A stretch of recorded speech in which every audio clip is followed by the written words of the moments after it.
It's a snowy night in Oklahoma's fifth largest city where two coaches mark tonight as their first playoff appearance as leaders of their respective programs. And you can feel the postseason atmosphere at their newly renovated stadium located at Edmond Memorial High School as we are ready for the first round of the 6A1 playoffs. It's the 4-6 Bulldogs and your 5-5 Enid Plainsmen. Hi, everybody. Welcome back to EPS TV, the pregame show this time, new name.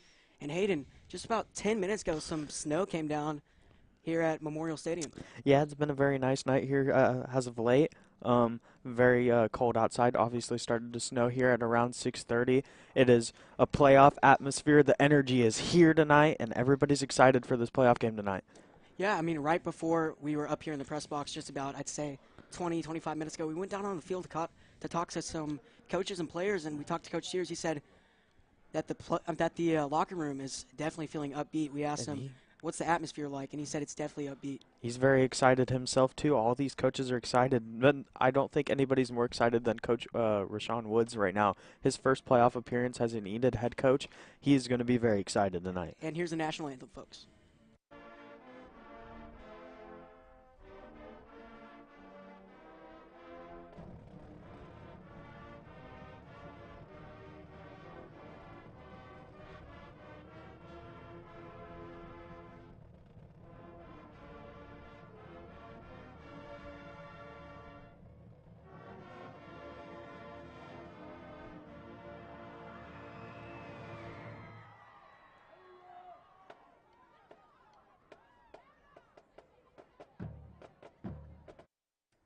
All right, Hayden, after the national anthem, we are back. And last week, Enid lost to Norman North 52-32. But despite that loss, Coach Woods and his Plainsmen squad have had quite the year right now, sitting at 5-5. Week 0 to start way back in August. That game started on August 26th versus Muskogee. Give us a recap on that one. So, Landon, Muskogee, and for everybody watching, Muskogee was their first game of the season in Week 0. It was a game where they showed a lot of flashes of potential, very bit of maybe some bumps here and there on the offensive, defensive side of the ball. Obviously, Bennett Percival was the starter of that game. He looked much cleaner in the pocket and looked like he made a lot better decisions than he had the previous year, and looked very great. They just fell short to a very solid Muskogee team, 28-26. With Week 1 being their game against their rival Ponca City, they looked to bounce back after a close game the previous week, getting a much-needed rivalry win at home. And then they traveled to Edmond North, where they had a really slow start in the first half, and then Aiden Robinson came in the second half, led them to multiple scoring drives to come out with the win. And then they traveled to Jinx. They showed flashes of potential of being a state championship contender against Jinx. Really gave Jinx a run for their money in the first 3 quarters. And then in that fourth quarter, they just fell a little bit short to them. Only an 8-point deficit at one point during that game. Yeah. Enid definitely had a lot of good glimpses on both sides of the ball, although Jinx had some injuries. Great performance by the Plainsmen. And last week we saw Jinx lose to Bixby. And if we saw how good we can play against Bixby, that shows a lot. Bixby lost to Jinx. I mean, that's what I meant to say. Yeah. Correct, yes. And then, we went back home for homecoming night against Moore, and Luke Rao had the dominating game that night, setting multiple records and putting his name in the record books as one of the best running backs in Enid history. It was a complete all-around good game against Moore, and it was a much-needed win after the loss to Jinx. Tyke Andrews also went for over 100 yards on that game, too. Westmore was a defensive masterclass, to say the least, a 9-7 victory where the defense was absolutely dominating all night long to get them their first playoff appearance in 10-plus years. Yeah, I mean, that Westmore game was spectacular. You could definitely feel the atmosphere. It was a pink out and band senior night district matchup, obviously. The 3 more teams moving up this year in the 6A1 playoff. 6A1 play. But, yeah. And one of the stars of that night on defense was Tyson Kennedy. The freshman safety has been a record breaker early and often within his first year as a Plainsman and first year in varsity. And going to Broken Arrow, we had a lot of expectations. We were expected to really go toe-to-toe with Broken Arrow, and we did in the first half. We were leading 24-21 in the first half. It was looking like it was going to be a good game. Unfortunately, we fell short in the second half, and we could not put up any points on the board in the second half. But we also after that, we were at home against Southmore, a much-needed bounce-back win to get us 5 wins on the season. It was a senior night domination with Luke Rao being that main senior to absolutely dominate them all night long. Carlos Alvarado getting close to breaking records, and Tyke Andrews having a good game as well. And then, last week was Norman North. And Norman North was just a slow first half. The first half, we just couldn't really put points on the board. It was a sluggish start, but we just unfortunately couldn't come back in enough time. We had mounted a comeback in the second half, but it was too little too late. So that brings us to this week. Well, yeah. First playoff appearance since, I think, 2010. 2009. Hayden, thank you for that season recap. I mean, right now, Enid's sitting at 5-5, like you said, multiple times. But tonight marks Enid's first playoff game, if you don't count 2020, which every team got in that year. Enid's first playoff game in 10-plus years. And their last playoff win would have been 2006 versus Owasso. That was the team Austin Box was on, and a couple big other names. Trent Dupe, I know he's a viewer of EPS TV, so if you're watching, shout out to you, Trent. But brings us here to tonight, 6A1 playoff bracket, folks. Yeah, 5-seed Enid facing off against the 5-seed Edmond Memorial Bulldogs, as we're here obviously streaming this game. Hayden, what's another game? So the current bracket, right now, tonight's games will be Enid and Edmond Memorial, obviously. We will have Jinx and Edmond North facing off. That should be a very good game, I think. I think it'll be a good game.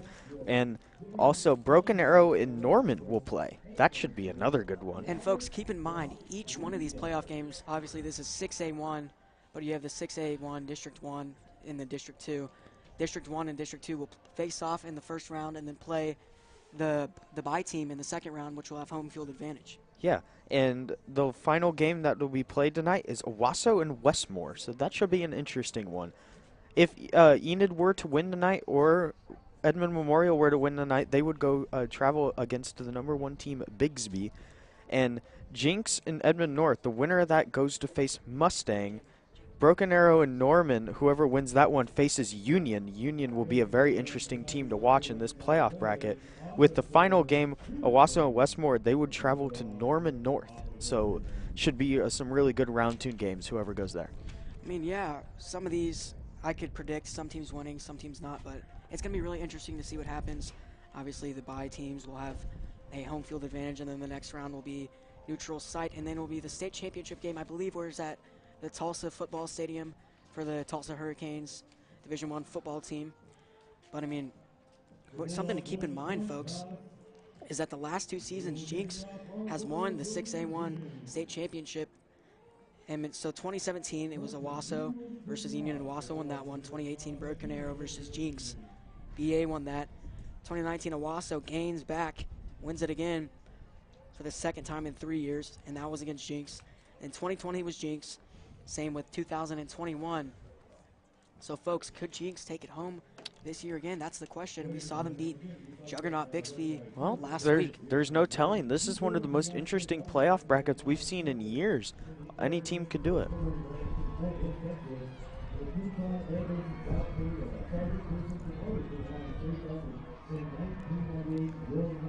This coin toss was underway. Let's see. And the Plainsmen about to run out here tonight on a snowy night here at Edmond Memorial Stadium, located at Edmond Memorial High School. Plainsmen play their first playoff game since 2009, if you don't count the 2020 season. Folks, it's going to be a great one. Stay tuned in. Current time, 6:53. Kickoff at 7 minutes shy from that. But Hayden, this Edmond Memorial team has a lot of injuries. David McComb, he's a Power 5 quarterback on the bench, a couple concussions this season. He came into Enid last year. Keep in mind, these two teams played each other last year.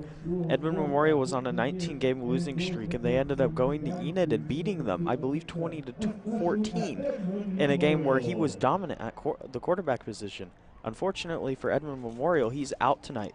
Enid's caught a break with some of the injuries Edmond Memorial is facing. What they're going to have to do is simply put up more points, is what the coaches said. There's a little bit more to it. Like, the defense is really going to have to lock in and get this after this quarterback and make sure he can't scramble out of the pocket and make plays with his legs. They really allowed Edmond Memorial to do that last year. Edmond Memorial's win last season, you mark Logan Thomas's as his head coaching tenure here for the Bulldogs. That was his first win for his career at Edmond Memorial as a head coach. And so, yeah, last year was his first year there. He went 1-9 last year. His one win was against Enid. He's 5-15 overall as a head coach at Edmond Memorial.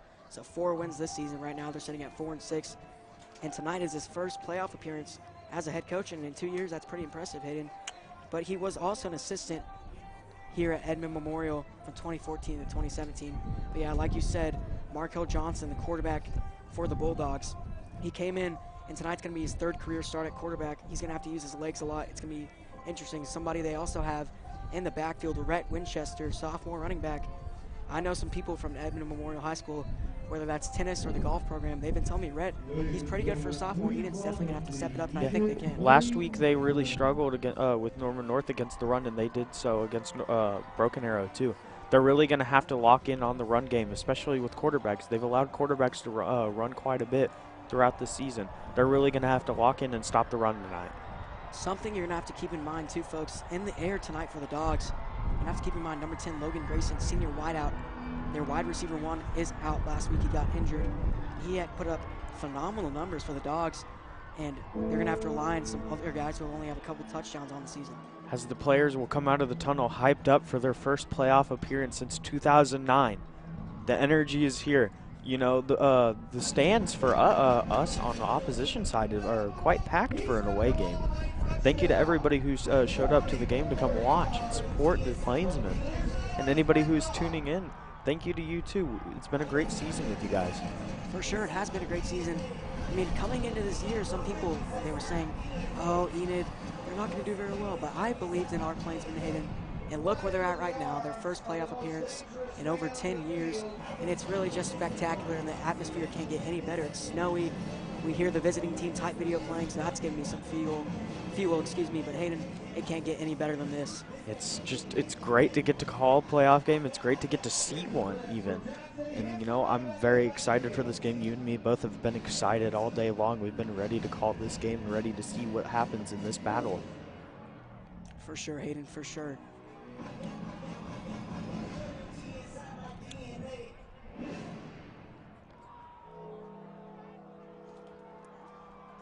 So they're getting ready to get on the field and kick off. But honestly, coming into tonight, I didn't really expect the snow to come down like this. Neither did I. I didn't, you know, our teacher was saying before the game, he was saying, you know, it's not really snowy. Don't really say that it's snowing. But then it just started snowing completely. Down, I know. So I guess I was right. You can see it in the air right there, folks. Should be a good one. You can hear house bells playing from the PA system. Special teams units coming out to start here tonight. And you know the pictures with Aiden Crawford are going to be great tonight. Oh, for sure. Pre-game, me and you took a picture out there on the sideline. Yeah. Got a picture with us, and it was a pretty good picture. He's been taking pictures for Enid football all year long. It's movie content. Yes, Enid lineman last year. Also a basketball player, too. Was very good on both sports. He's here to support the Plainsmen tonight. Another question we're going to have going into this game for Enid is, what about their starting quarterback? Who's going to start tonight? That's a very good question. I mean, Aiden Robinson just he couldn't get the win against Norman North last week. He threw an interception at the end of the game. It's going to be interesting to see if they give both of them a look or just one person.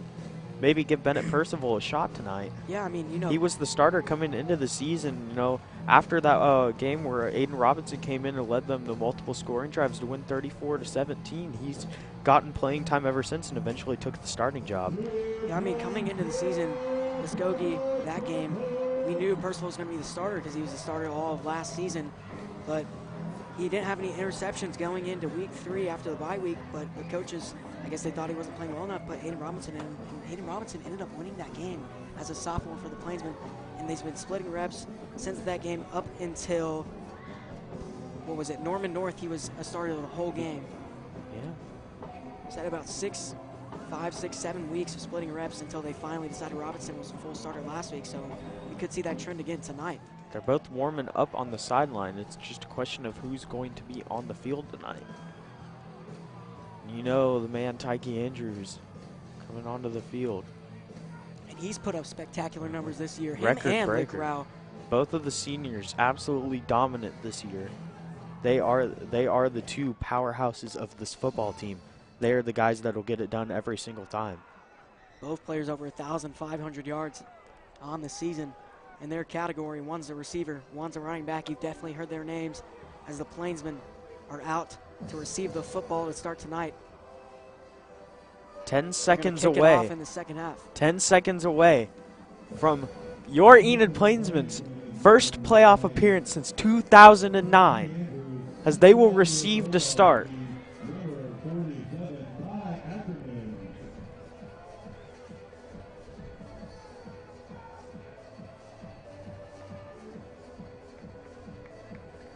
This is it.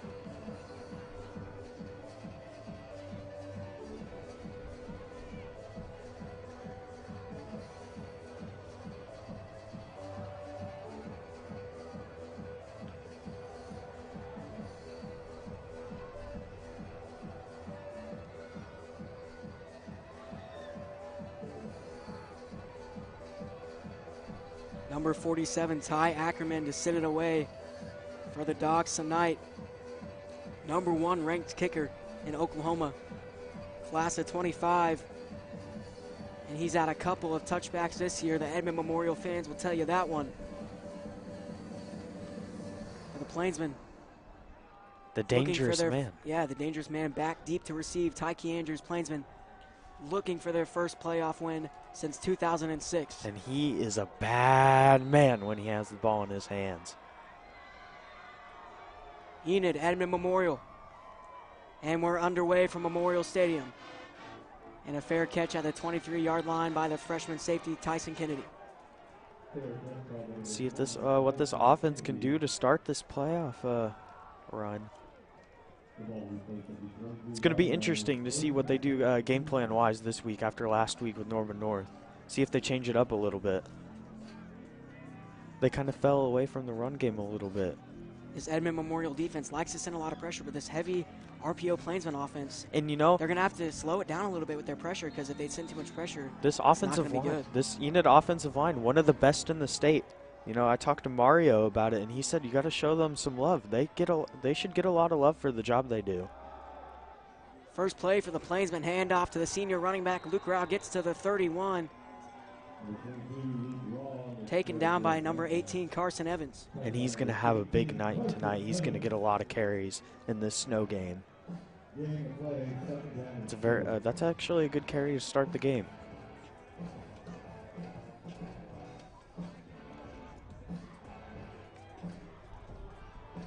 In the triple option on the second play of the game.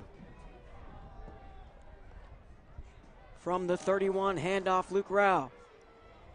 He's going to try to get it outside. He gets the first down past the 35-yard line to the 36. Enid with their first down of the night. Two very nice carries to start the game, both going for a good yardage to get the first down. So moving the chains well to start the game. And they've been on the ground so far. All on the ground. 2 plays, 2 runs.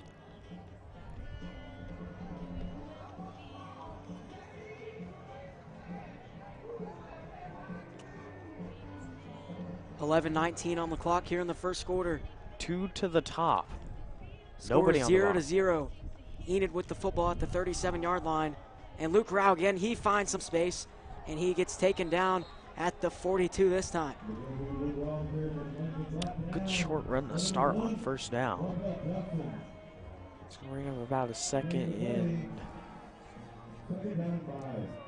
5. Jaden Blunt coming into the game for the sophomore tight end Blaine Parks. So they might see them spread the ball out some more here. Yeah, they might give him the ball a lot tonight. He's a guy who really knows the playbook, played receiver last year, got switched to corner. He's a 2-and-1 guy who can do it all.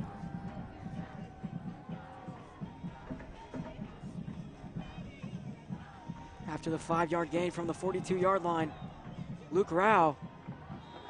And I think he may have got the first down. And he did, folks, to the 48-yard line. Move the chains. Enid moving the ball quick here early on. Not necessarily quick. They're just moving the ball very nicely in the run game. Very smooth, chewing off some of the clock. Might take off maybe half of the quarter if they continue this successfully. So 2 to the bottom, 2 very good playmakers. Brock Slater and Jaden Blunk. Brock will go in motion. And the first pass play, Robinson took it himself. Could have maybe been a quarterback designed run. That one's no good. 2-yard loss on the play, back to the 46. It's going to make it a 2nd and 12. Pressure got home.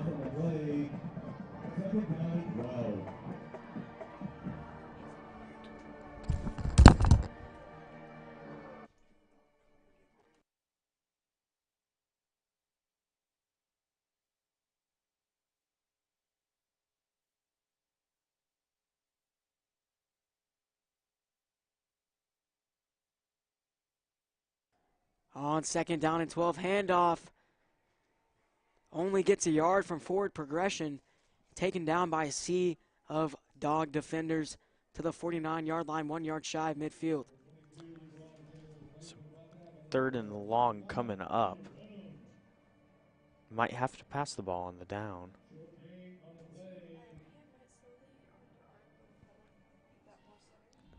So Enid's first 3rd down of the night. 9 yards to go. They have to get past the 42-yard line. In Dogs territory, motion, Tyke Andrews, and they give it to him. They like to get first downs off of this play. Tyke can't get much, though. Only gets past midfield by a couple to around the 48. Multiple defenders were there to get the stop. That's going to bring up 4th down. Now they're going to have to punt for the first time tonight.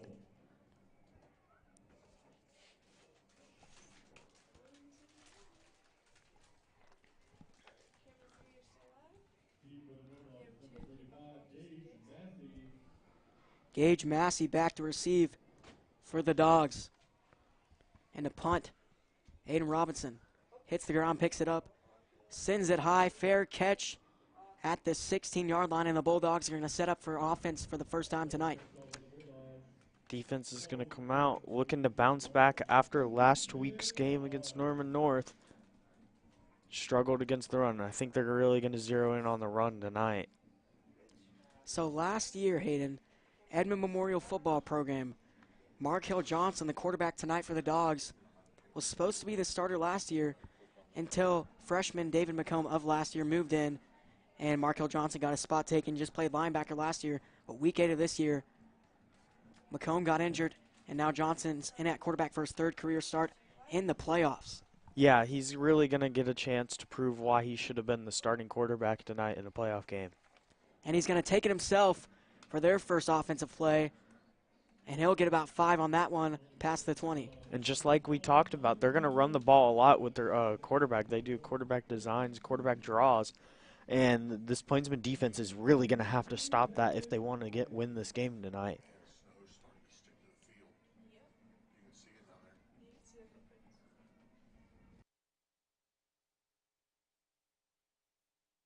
Not yet. After the 5-yard gain, they're going to start from the 22 for a 2nd down and 5. Hits his hands, picked up, flag down. Maybe a false start.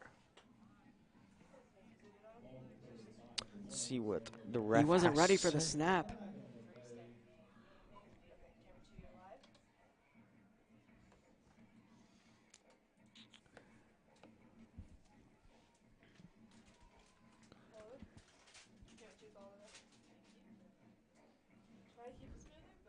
And, you know, something interesting that happened on our first offensive drive, Luke Rao is now 2nd on Enid's single-season rushing yard list with 1,629 yards and more to come. Wow, Hayden. Congratulations to Luke Rao. And it's a play fake right side, taken in by his right out. That's Stell, and he gets past the 35 to the 36. Kennedy there to get the stop so he can't gain any more yardage after the first down.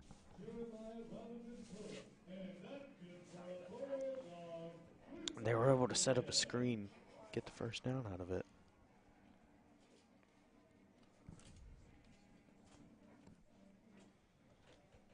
At home, the Dogs are 2-3, currently on a 3-game losing streak on the season, sitting at 4-6.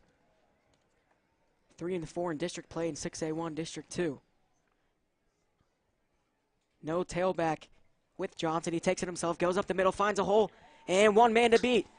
Markel Johnson up the right side. Touchdown, Bulldogs. 64-yard touchdown. And that's the first score of the night. Yeah, and well, we've said it multiple times. They need to watch for that quarterback run, and he gets a big run there for the 64-yard score. He had a wide open lane to go down, and nobody was able to catch him.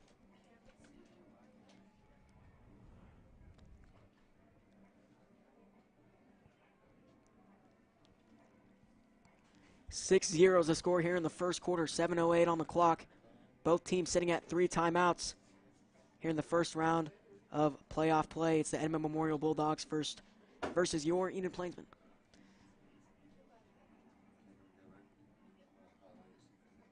Ackerman to send the PAT up, and that one is no good. 6-0 after the missed PAT. Bulldogs got on the board for the first time tonight, and Enid is going to get the ball back to try to bounce back right at him. They were having a good drive going at the beginning, and then they kind of stalled out a little bit. Let's see if they can pick it up and get a score on this drive.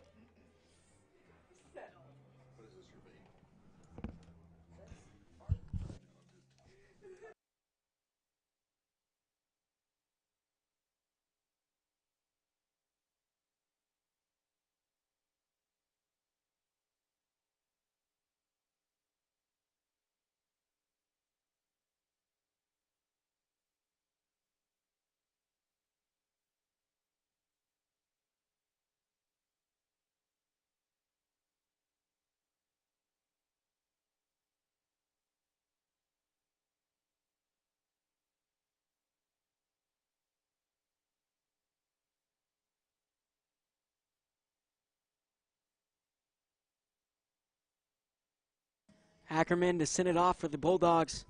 Back to receive the dangerous man.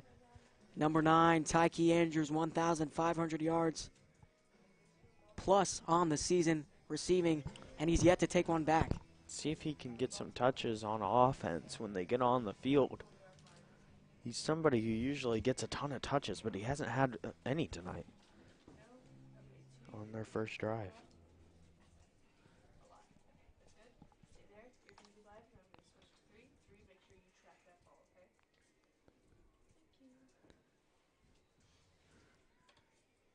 Ackerman to send it off from the 40-yard line. Boots that one. And Kennedy taking it himself. Cuts upfield, still on his feet, down to the 35-yard line. Better field position than last time, Hayden. And Enid looking to bounce back. Give him a sucker punch right here. Maybe put some points on the board. Yeah. Safety takes it for a few yards. A guy who actually played a couple of positions on offense in middle school football. So he's a guy who could be a backup running back. So and maybe even quarterback. His 7th grade year, played quarterback on the middle school football team. So he definitely has an arm. I know he's a baseball player too. Very good at baseball and very good at multiple positions in football, but his primary position that he is best at is safety. See if this offense can get the ball rolling. So Enid back on the field, 7:03 on the clock, 6-0. Memorial on top, Aiden Robinson, quick fire right side, too low. Intended for Brock Slater on the right sideline, incomplete. And ball was low, trying to set up a short pass, see if he can get any yards after the catch.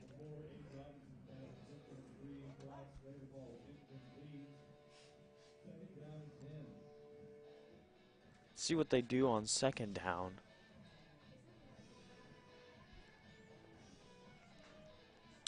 I think that's Aiden's first official pass of the game. It is. 7 minutes on the clock after it stopped after Robinson's incompletion.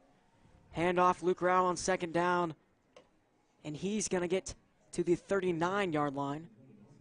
Upcoming 3rd down and 6. Move the chains, not get behind early.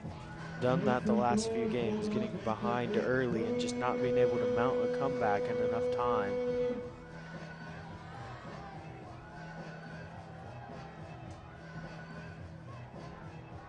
They're going to mark him at the 40, so it's going to be a 3rd down and 5.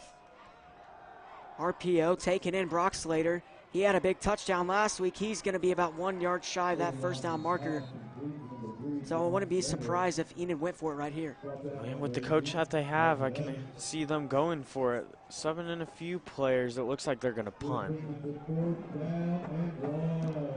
In a 4th and short situation, they decide to punt early in the game. So it's going to give Memorial the football. They could possibly go up by 2 scores. That's unless if Enid stops them or if we see a fake here, but a timeout on the field. I believe that was a Bulldogs timeout. And, well, I mean, this gives Coach Woods a chance to maybe think about this decision a little further and maybe go for it. They have the running back to do it who can just power forward for a yard.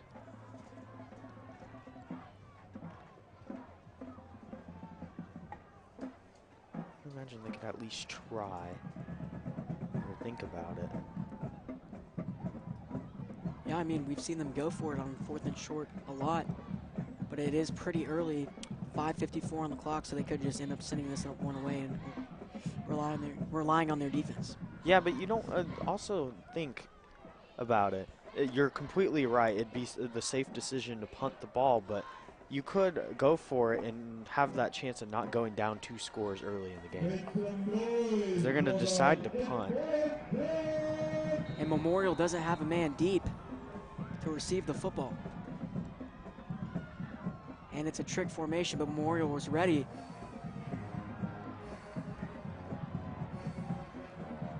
So it's Robinson and Rao.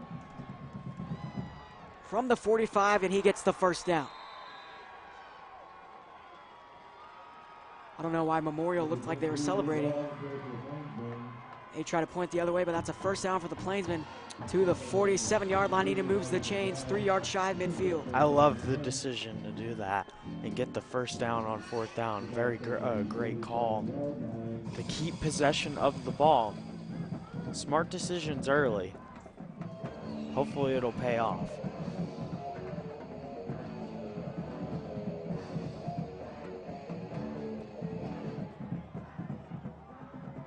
Trips to the bottom. Motion, Luke Rao. Aiden Robinson, quick fire left side, taken in by Brock Slater. He gets past the 45 to inside the 45 to the 43. Looks like close to a 1st down, a gain of about 9, maybe 8 3/4 of an inch. Setting up the short passing game. We could see a deep shot here soon. And no, they'll decide to move the chains, so that is a gain of 10. He was able to power forward for the 1st down. Now they're going to do trips to the top. Could possibly see a deep shot, maybe to Tyke Andrews. From the 43 on 1st and 10, and it's a give to Luke Rao. He's going to get good yardage on 1st down. They will mark him at the 37-yard line.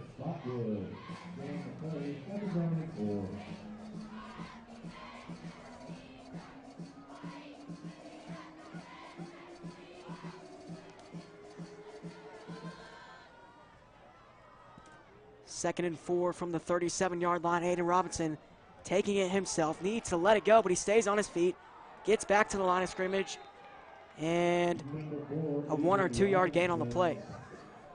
Well, he was spinning around, tried to make a move on the defender. He was able to set the edge early and beat the guy, tackle.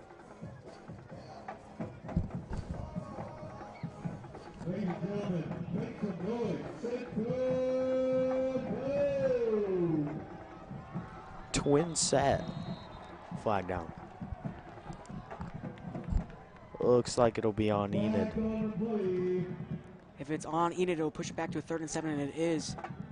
Back to the 40-yard line in Bulldog territory. They're going to need to get past that 33-yard line mark to get the first down. Well, they're able to get the first down a few plays ago with Brock Slater on a short pass that he was able to take for 10 yards.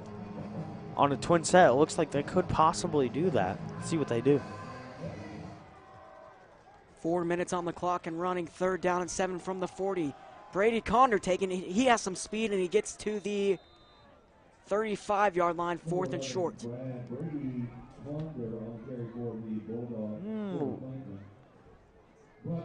They say he might be 1 yard shy, actually. No surprise that they're going to go for it down here. It's Brady Condor off the field, Luke Rao into the game. They move the chains again. Another lucky call for Enid. So now to the 32-yard line. Fresh set of downs, another twin set. Motion Slater. Aiden Robinson looking deep down the field for Tyke, incomplete. Tyke couldn't quite get to the football. Shadowed by a secondary player of the Dogs. It's his first target of the game, and it was a deep shot. Looking for it all. And that's an interesting play call, Hayden. I mean, Enid usually likes to run the fade routes with Tyke. Right there is kind of a corner route that we saw. Something new. Trips to the top. 3:28 on the clock after the incompletion. Jaden Suave Blanc by himself on the bottom.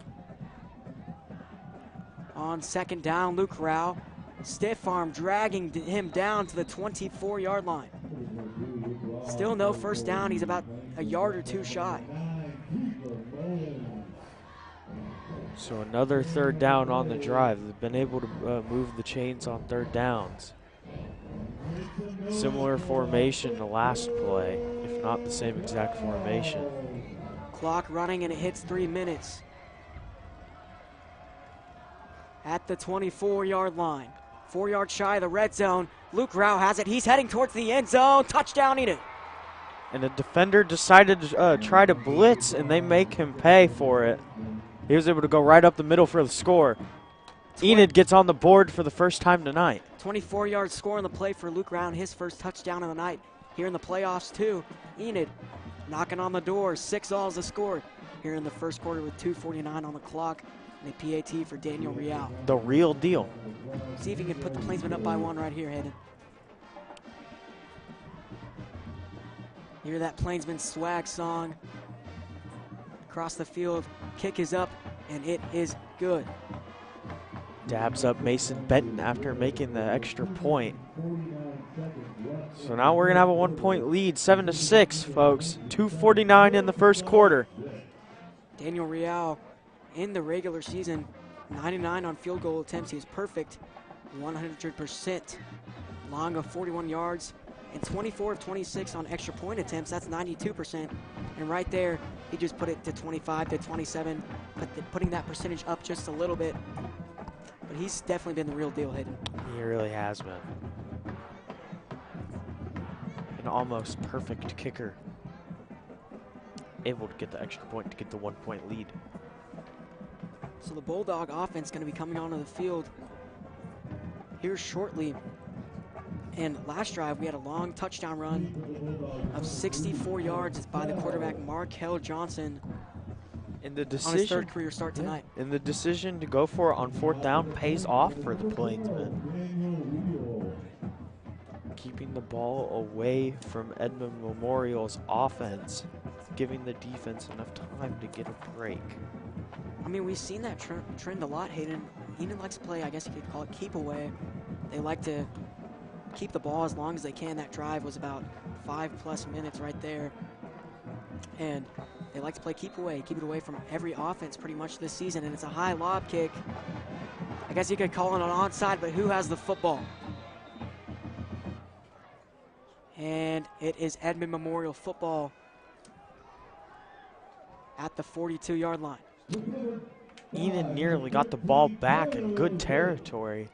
Edmond Memorial able to get the ball and avoid a costly mistake.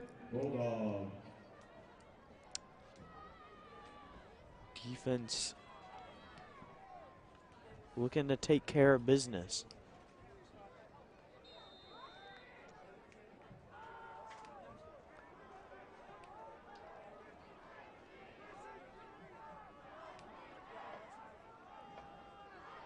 And it's a handoff to the two-way guy, the running back Kiefer Mullins. He also plays linebacker for the Dogs. Russell there to get the tackle after he gains a couple.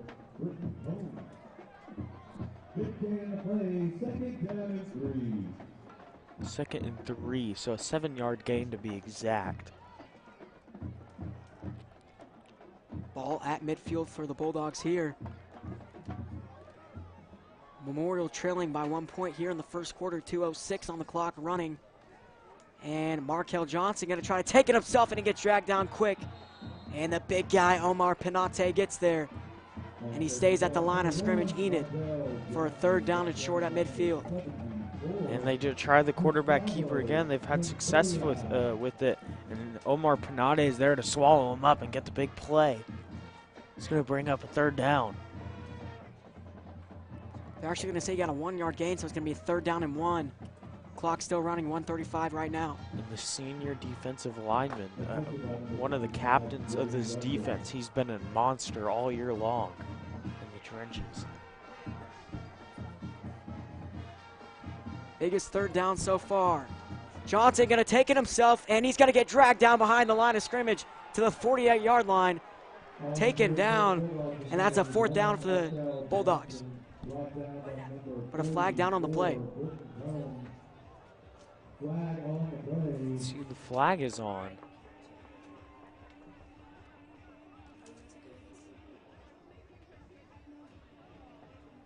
On the offense, so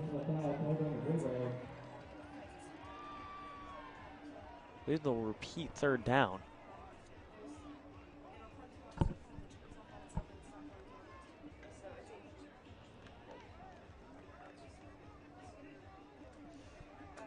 So it's still 4th down to the 35-yard line now. A huge penalty committed by the Bulldogs there.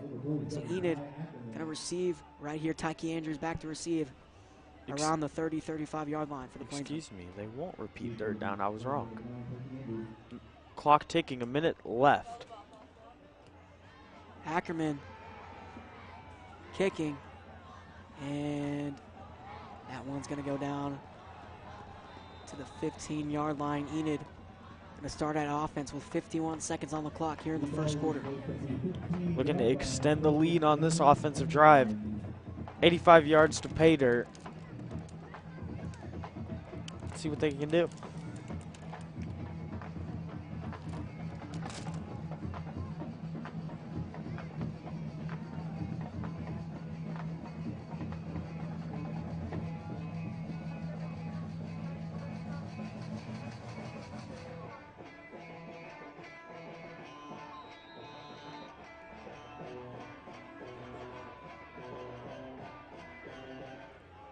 Welcome to the 6A1 playoff, 7-6, Enid on top by 1. 1st down and 10 from their own 15-yard line.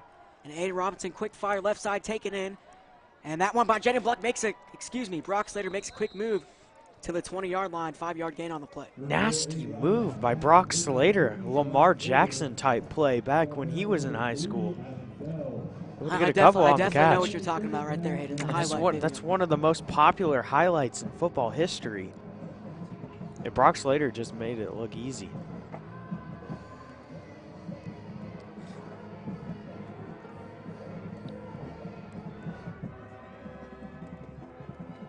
Trips right after the 6-yard gain, and it's a give to Luke Rao. Breaks a tackle, breaks another, breaks the 3rd, gets the 1st down to the 36 or 7-yard line.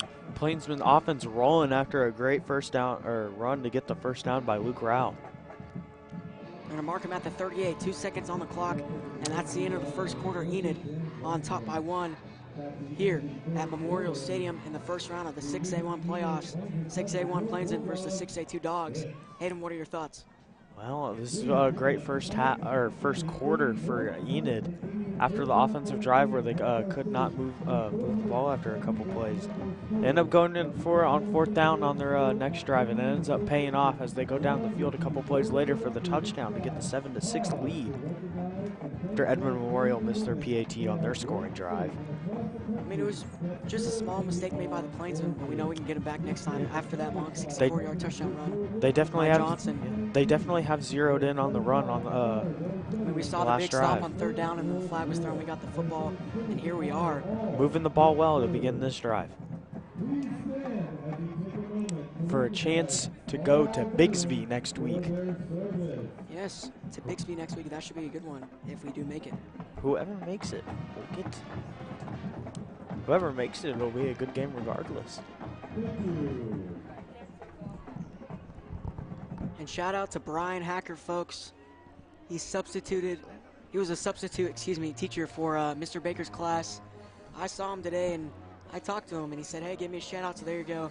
Brian Hacker shout out for you folks. Well, speaking of teacher shout outs, I want to give a shout out to my former EPS TV teacher, Mark Ray, for the intro that he made for us tonight. That was spectacular. It was a beautiful intro. Mark, if you're watching this or you ever watch it, thank you for what you do and we love you. And it's a handoff to Luke Rao. Finds a hole. They're not going to get him.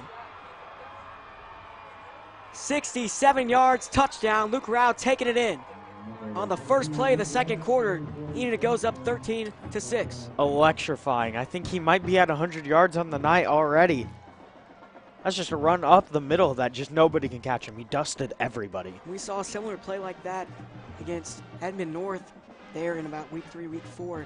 He went straight up the middle, and that sealed the game off. But that was a great run by Luke Rao, 60+ right there. He had speed like Roadrunner. Able to get pay dirt. What a play on the run. Benton, the hold kick is up, and a whistle down on the field. Luke Rao had 86 yards in the first quarter, so he's definitely over 100. False start on the offense. They're going to move him back 5 yards. It's going to be 8-yard attempt on the PAT right here. Excuse me, not 8. Be longer than that, 18. They're still going to send it up to put it to potentially to 14 points.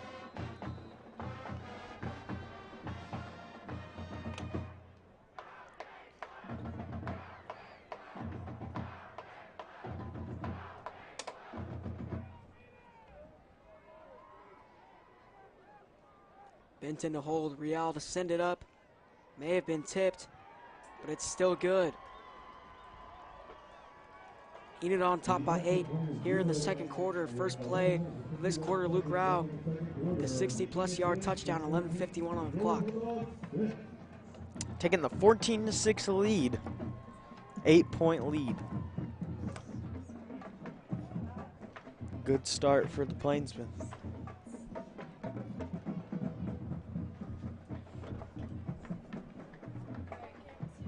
Landon, you know what another shout out we need to do that we've done here all year long is? Shout out Rob Collins. Shout out to him. Yeah, we love Rob. Rob has really helped us out all season long, really given us advice and to help teach us how to work this, how to say things, how to word things right. Being a former reporter, he's very good at what he does. Thank you for Rob. what you do. Thank you, or Rob. Father, you could say. Father. I don't think I can call him father, but thank you, Rob. So now Enid to kick off from the 40-yard line. And back deep to receive for the Dogs, number 3, Adam Stell. 14-6, 11:51 on the clock here in the second quarter. 6A1 playoffs. And Real looking both ways, and he's going to approach the ball. Luke Rao ties the record on that touchdown run for rushing touchdowns in a single season. He could very well break it tonight. Enid's going to have to re-kick after the flag down on the play.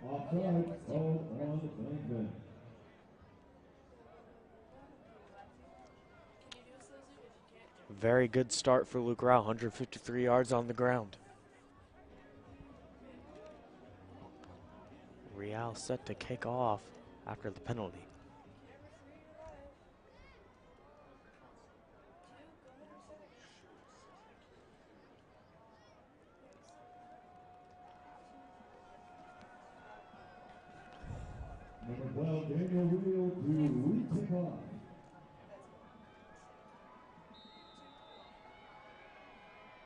Now for the re-kick from the 35 this time. And it's more of a line drive, takes a bounce at the 26, taken in inside the 15-yard line. Adam Stell to try to take this one back, breaking a couple tackles down to the 29-yard line. And the Dogs looking to get a score down by 8 right here. Tried to return the ball. Looks like he could have had it, but he gets stopped by a brick wall by an Enid defender.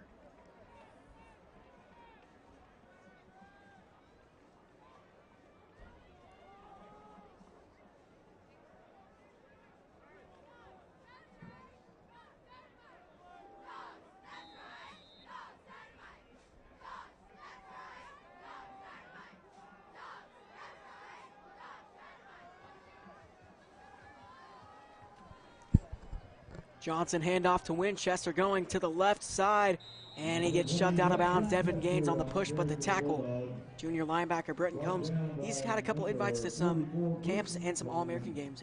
Yeah, he has a lot of accomplishments for him. Congratulations to him on getting invited to a camp down in Florida recently. I think we mentioned that at Norman North. We did. You also see Devin Gaines there. You know, Devin told me before the game, he said I was looking fresh today, so thank you. You are looking fresh today, Hayden. Thank you, to the 5-yard gain. Johnson to take it himself. This is what he's good at.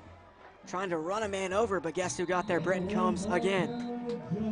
First down for the Dogs, though. They're going to get to the 42. They've been running the ball well, but not nearly as well as the first quarter. Tommy comes in. So does Withy. Withy has been very good on the edge this season when he has gotten time in. And it could be a position he could play next year with some of these seniors coming out on the D-line, 8 defensive starters on this defense. He's a very solid backup at edge. And it's a play fake. Johnson fires. Right side intended for his tight end. Incomplete. Tommy very close to having a chance at an interception. Goes incomplete.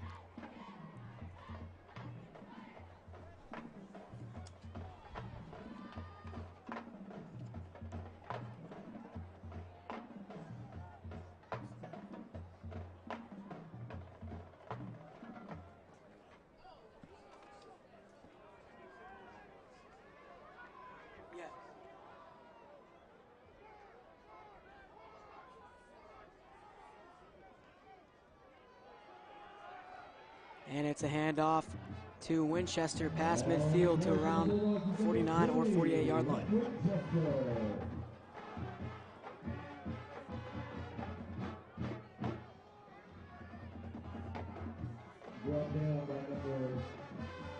Go and hurry up. Third down. Winchester again, he's going to get that first down to around the 45. Flag down.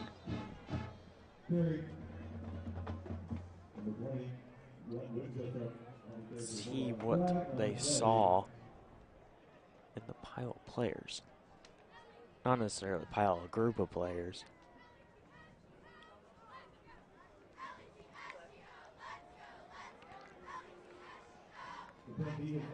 So a 5-yard penalty against the Plainsmen.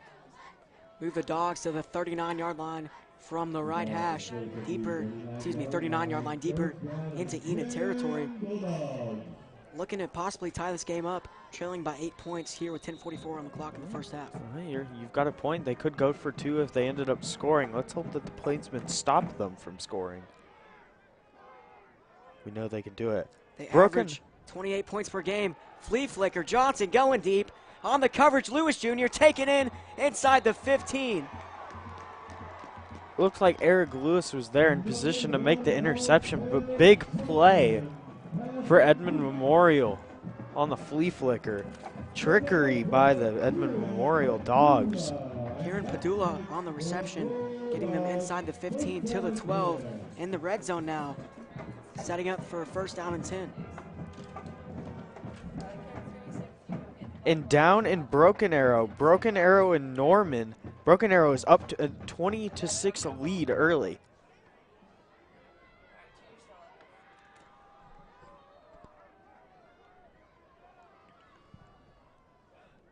Johnson going to take it himself, trying to find the hole, stays on his feet, down to the 6-yard line. And the big-time wrestler and linebacker, Carlos Alvarado, there to get the tackle. Very, very good at wrestling, too. Speaking of which, wrestling season is starting soon. That is, their first tournament is tomorrow. Very exciting for him as his season will start. His final year with the Plainsmen in wrestling and football. Has had a very good record-breaking year as a linebacker in his final year of play. As he has the all-time tackle record, broke that last week against the T-Wolves. Winchester in motion. And Johnson had taken himself again, heading towards the end zone. What do they say? They say it's a touchdown, folks. 12-14 is going to be the score here at Edmond Memorial Stadium. It looks they like can go for 2 to maybe tie it up. We'll see what they do right here. Looks like they're going to go for 1 on the PAT. That's Johnson's second rushing touchdown of the night.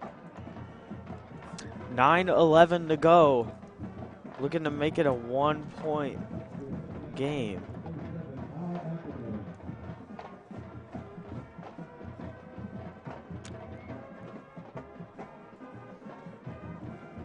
And Ackerman to send that one up, and it is good. 13 for the Dogs, 14 for the Plainsmen. Here in the first half, 9 minutes and 11 seconds on the clock. And it's getting more interesting as we go on, Hayden. Yeah, this could be a high-scoring game tonight. 14-13 lead for the Enid Plainsmen. So they're going to get the ball. Look to extend their lead.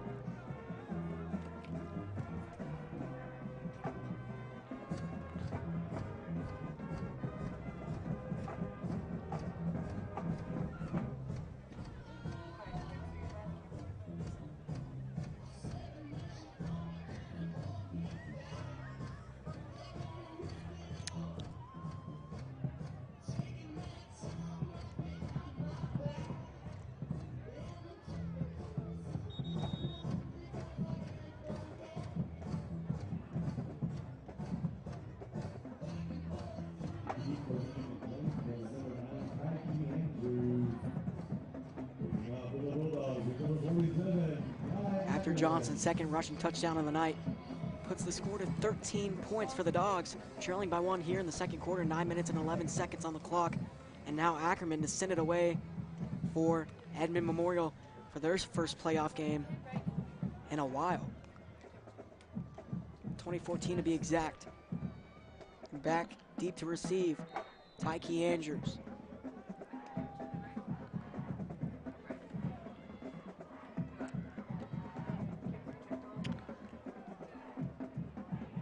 Andrews from inside his own 10. Andrews with the lane. Andrews down the sideline, past midfield to the 46. And that's been his biggest return of the year so far. Could have had a house call. But hey, I'll take good field position right here. Really good field position to start. I mean, 9 minutes on the clock. Enid likes to play keep away. You can run this clock out, get a, I wouldn't say a quick score, obviously. Get a long drive score and then give them a little time. Stop them going into the half with a 1-score lead, maybe even 2. You're absolutely right. They very well could. Luke Rao had that very long touchdown run to match with their Edmond Memorial quarterback. Actually, 3 yards. Luke Rao's rush was 3 yards more than the Memorial quarterback. From the Bulldog 46-yard line, sending Tyke in motion. In the shotgun, 2 to each side. Tyke Andrews taking it in from the 49. Gets the, no, he does not get the first down, 9-yard gain. Flag down. Could be a hold on offense.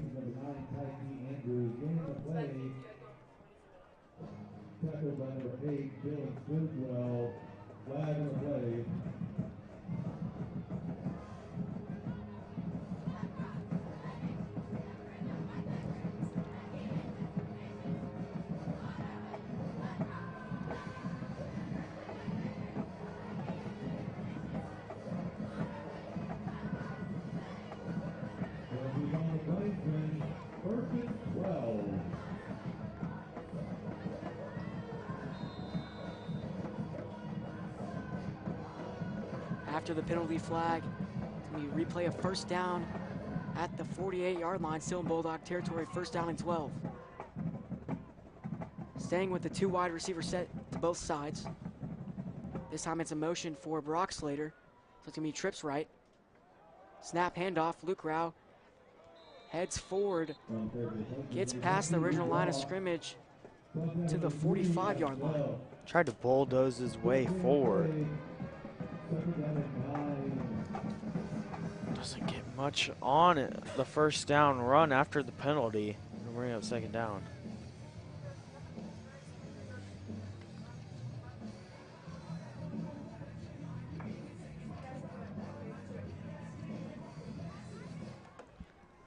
Second down. Twin set. No longer a twin set. Slater in motion. Penalty on the field. Looks like it's going to be on the Plainsmen. They're going to move back again. False start on Enid. It's going to be second down and 14 from midfield. The clock ticking down here right now at 7:47. Twin set unless they motion somebody. Hayden Robinson back to throw, going forward all down the field. Jaden Blanc, incomplete. Hit his hands, but it was in double coverage. So the clock's going to stop at 7 minutes and 29 seconds. Nearly was able to come up with the catch in double coverage. Would have been a Megatron moment.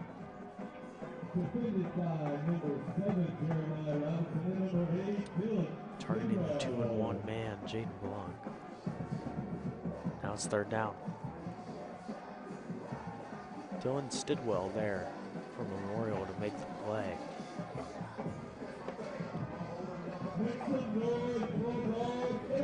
Trips left on the field, near the left hash. Motion Andrews, and the shotgun back to throw. Aiden Robinson looking, trying to buy some time, fires right side, stays in bounds. Luke Rao trying to cut it up, breaks a tackle, still on his feet, down to about the 41 or 42-yard line. No first down, about 3 or 4 on the game.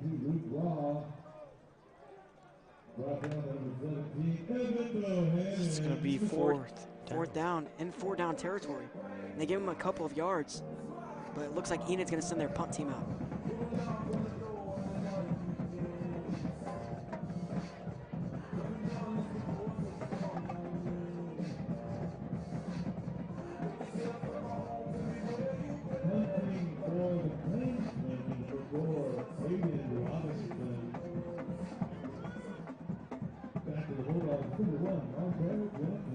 Hayden Robinson to punt for Enid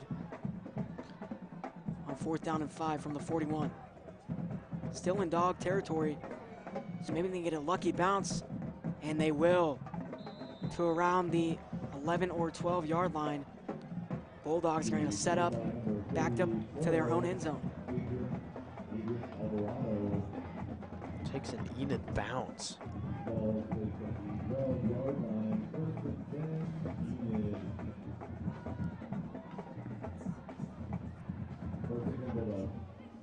And the snow has kind of slowed down here, Hayden. We haven't seen much here in the second quarter.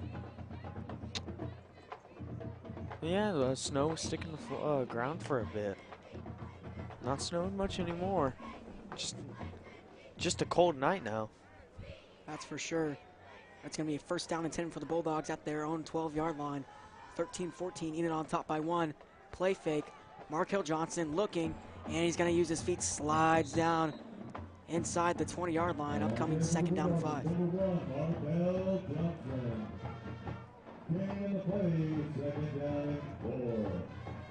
Making a second and 4, 6-yard on the keeper, 6-yard carry on the keeper. 6:40 on the clock here in the second quarter. From the 18. Switching it up. Johnson through his hands, has to pick it up. Who picks it up, though? And that'll be a safety. Safety. Folks, 16-13. Enid up by 3 with 6:24 on the clock in the second quarter. And that was a very, very lucky play and very unfortunate for the Dogs. Brady Condor there to swallow him up in the end zone. What a play. Defense catches a break. I mean, the center just snapped it way too high for Markel Johnson. It's like Markel Johnson's 6'4", Hayden. Like 6'4", went way over his head. Like the Super Bowl play a few years ago with the Broncos and Seahawks. That is correct. I remember watching that game. I used to be a bandwagon Seahawks fan. I'm sorry, Father. I know I'm a lifelong Chargers fan now, but for a little bit I was on the bandwagon. Actually watched that game Seahawks. too. As a Broncos fan, that's heartbreaking. What was that, third grade for us? I Third think grade. so. Very long time ago. Seems like forever ago, huh? It really does. I'd be like, what, 8 years ago? Yeah, 8 years ago, Hayden.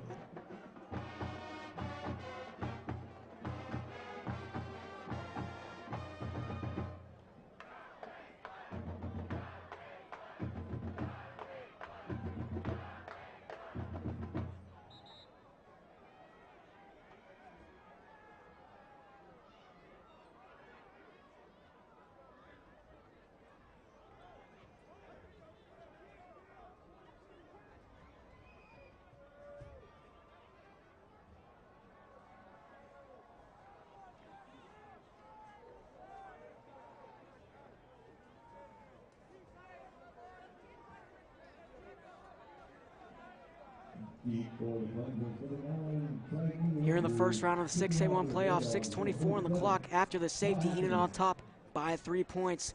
You can see it on the board, 16-13. And now they're going to send it away. Special teams units out onto the field. The chance for the Plainsmen to get a huge lead coming into the half. They're going to have a chance to go up big.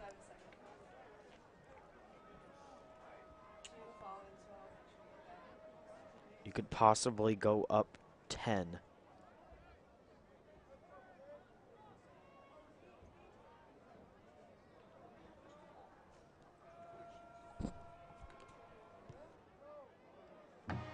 He sends that one deep, takes a bounce. Tyke's going to need to field it, takes it in at the 19. Now Tyke Andrews looking to make a play. He's pretty good at it. Breaks a tackle, going right side. Tyke with the burst. Tyke cutting back upfield to the 49-yard line. Tyke Andrews with another big return on the night. Big play on the punt return to set it up past midfield. Offense is going to get good positions, attempt to score. Possibly go up 10, like I said.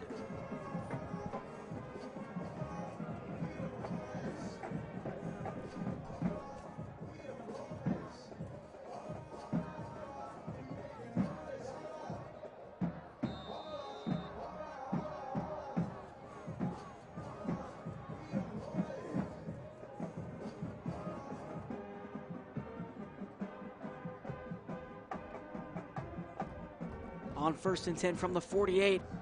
Robinson, quick fire, left side, incomplete. Just too short. Intended for the senior wide receiver, Brock Slater. So clock's gonna stop at 6 minutes and 7 seconds here in the first half. See if they go to the run game. Maybe chew the clock out a little bit. Yeah, Luke Rao with the impressive start, over 150 yards on the game in the first half. Trips to the top. From the dog, 48-yard line. Motion Andrews. And Rao taking it.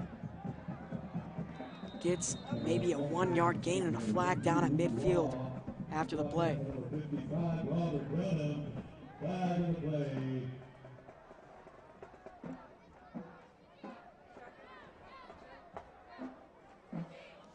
Penalty on the defense.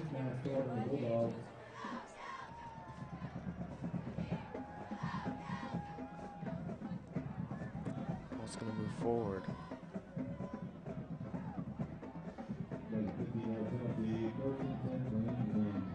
Near the 30, about the 32.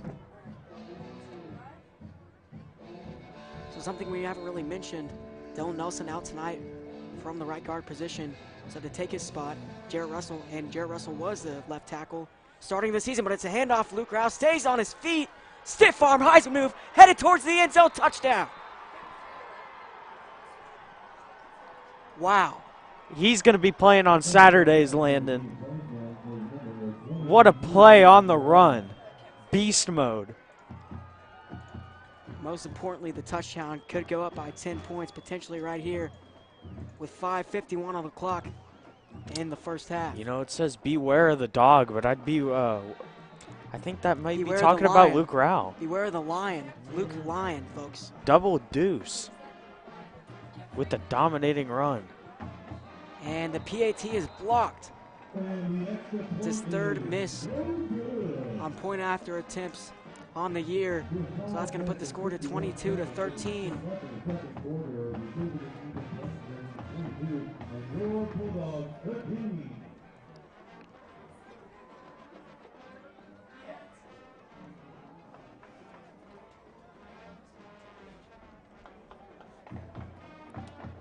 So it's still a two-score game right now here in the second quarter. Hayden, the Dogs going to be getting the football, possibly shorten that coming in to the second half.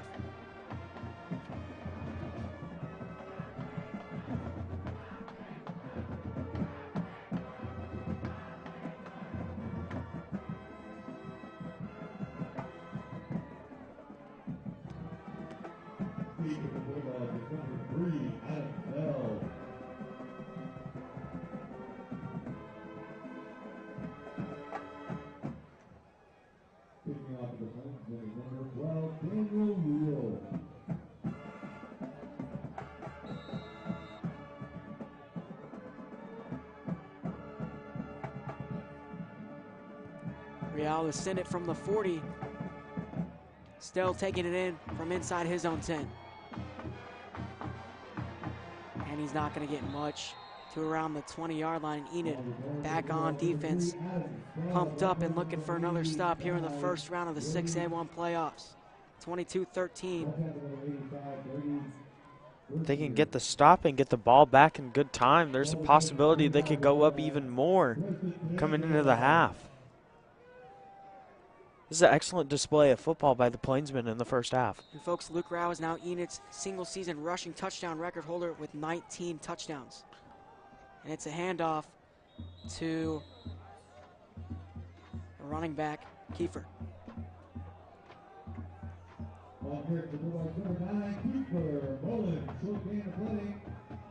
Short gain on first down. Bring up a second. And about longer manageable. 5:20 on the clock and ticking after the 3-yard gain by Kiefer.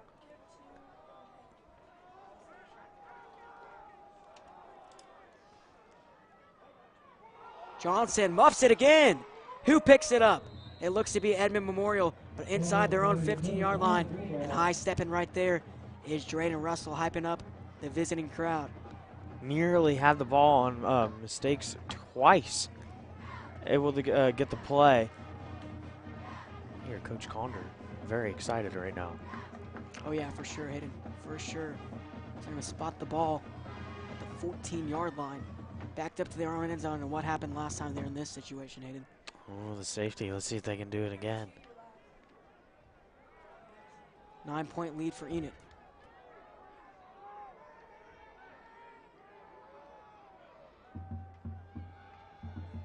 Johnson looking to do something, just has to let it go. Incomplete. Clock's going to stop at 4:19. Alvarado brings pressure and was almost able to get home for a huge sack. He's forced to throw it away. And you know, that's the type of play I accidentally called a hospital pass at Jinx. I didn't call it that this time. going to be a 4th down and very long. They're going to have to punt, and they're going to give the Plainsmen the ball back with around 4 minutes to go. Chance to go give up them good big. field position. It should. Chance to go up big before the half. And a punt, number 47, Ty Ackerman for the Dogs. And back to receive, number 9, Tyke Andrews.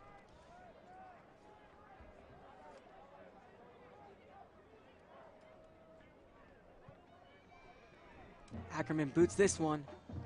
Tyke's just going to let it go past midfield and into Plainsman territory. Down to the 43-yard line. And Enid has about 4 minutes, 4:06 to be exact, to score and make it an even bigger lead. At the most, they can go up 16 before the half. Apologies, I had to do the math real quick. Oh, you're good, Ed. And you can really feel the atmosphere here tonight. Christmas theme for they call it the Dog Pound for the Edmond Memorial students, their student section. And we saw a lot of Christmas themed stuff. Saw some funny stuff, but hey, Enid's bringing it right now with a 9-point lead, maybe to extend it. We'll see what happens right here. Luke Brown with in the backfield with Robinson at quarterback, 3 to the left. Withy behind Brock Sullivan.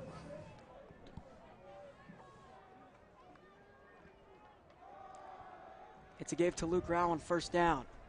Sheds a tackle. 4-yard gain on the play to the 48-yard line. Gets near midfield.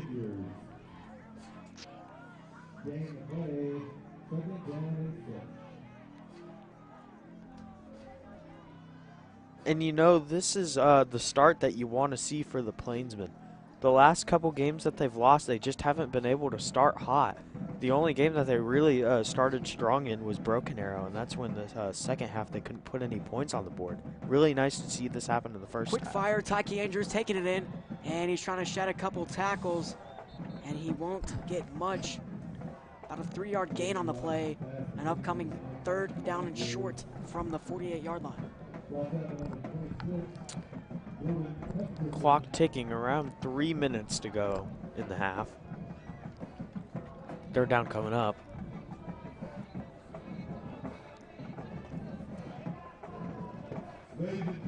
Luke Rao needs 200 more yards to get to 2,000 yards. For Double Deuce to get to 2K, he needs 200. From the left hash on 3rd down and short. 2 yards to go. Luke Rao taking it, gets that 1st down to around the 40-yard line, and Enid's in business. He cut to his left and was able to get the 1st down in a short yard situation. That's going to keep the clock going, ticking around to 2 minutes and 30 seconds. And Luke Rao needs about 200 more yards for 2,000 yards on the season.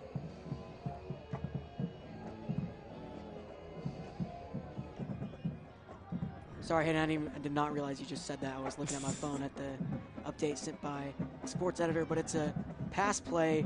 Fires left side, taken in by Blunt, about 8 or 9 to around the 30.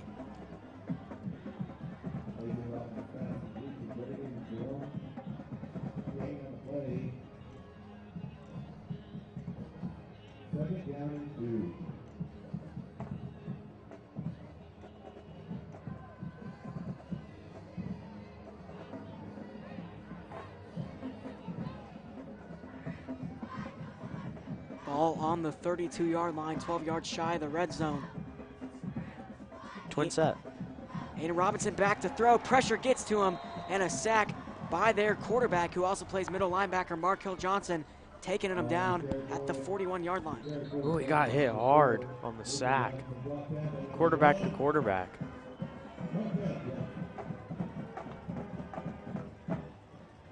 So it's going to be a 3rd down and about 9 yards to go. And a quick break here. And Hayden's been an interesting game. First round of the 6A1 playoffs. 5 seed versus 5 seed. Bulldogs playing at home. And a great atmosphere. A lot of fans from both sides to support. I know Enid brought a bus of some students. But other than that, what are your thoughts on the game itself? It's been a very strong first half for the Enid Plainsmen, offensively and defensively. Defensively, we've gotten the stops that we needed to give the offense the chance to score, and they've scored pretty much every time. Doing well, especially in the run game. Luke Rao getting near 200 yards in the first half alone. Very good first half for the Plainsmen. See if they can score before the end of the half and have a strong second half too to advance. For sure, we're going to see what Plainsmen have in store for us right here from the dog 39-yard line. And another shout out right here, Maxwell Smith. I know he watches every single live stream. That is an away broadcast. Shout out to him. He tells me he eats his chicken wings every time he watches. Yeah, he told me earlier today that I was looking good in the suit today, and he was like, hey, where can I watch? Where can I watch tonight? And I said, here, I'll give you the YouTube link. Apologies for not getting it soon enough, but I got it to him eventually. A flag down on the field. Maxwell Smith also in track. I'm in concert choir with him third hour. Very good guy. And he's in ROTC too, I believe, right? I believe so. Yes, he is. It's going to be a 5-yard loss after the penalty flag. The 44, so Enid. Third down and long. 14 yards to go to be exact, 2:03 on the clock. And you can hear Red Hot Chili Peppers playing. Trips right on the field, motion. Rao from the backfield. The screen play to Ty Key. He takes it on the left side, and he gets dragged down quick. They're there to get him. Markel Johnson, quarterback. He also played a lot of linebacker last year. That was his main position. But he had to come into this quarterback spot tonight. Right there, he made a play at his spot that he's been playing for most of his career. So now they're going to have to punt. 1:47 to go, clock ticking.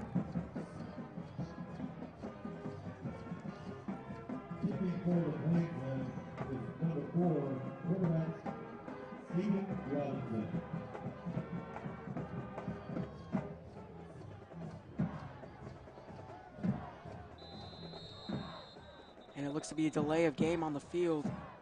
Robinson was trying to tell them to hurry up. They didn't seem. Look at that spin. Robinson threw it up in the air afterwards. That was a good spin. Sure was. So it's going to back him up even more to midfield. It's a pretty nice spiral. Worth mentioning. So 1:26 on the clock. He gets the snap off. It takes a bounce, but he finally picks it up. Looking for a lucky bounce, and they sure do get one down to the 16-yard line. The ball will be placed at the 11-yard line. First and 10, Bulldogs.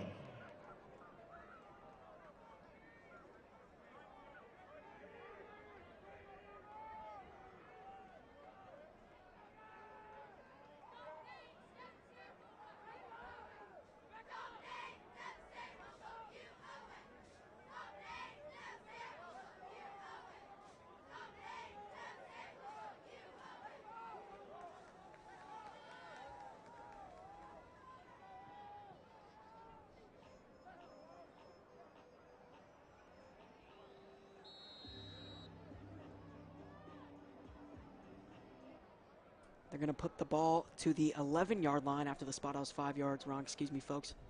So 1:16 on the clock. First down and 10 for the Dogs. Minute 16 to go, 89 yards.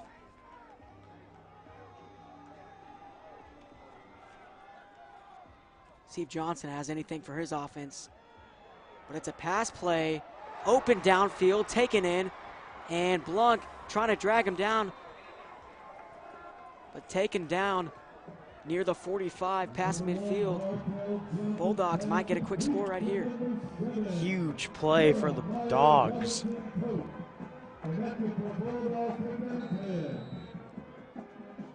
Interesting formation. Loading up receivers. And he muffs the snap again. Picked up by Winchester, dragged down inside the 40 to the 36. Enid with the huge hit and loss. Eric Cheeto Lewis with the huge play for a loss. Clock's going to tick, 50 seconds to go. And still running. It's going to be second down and very long. No flags on the last play, so it's going to stand.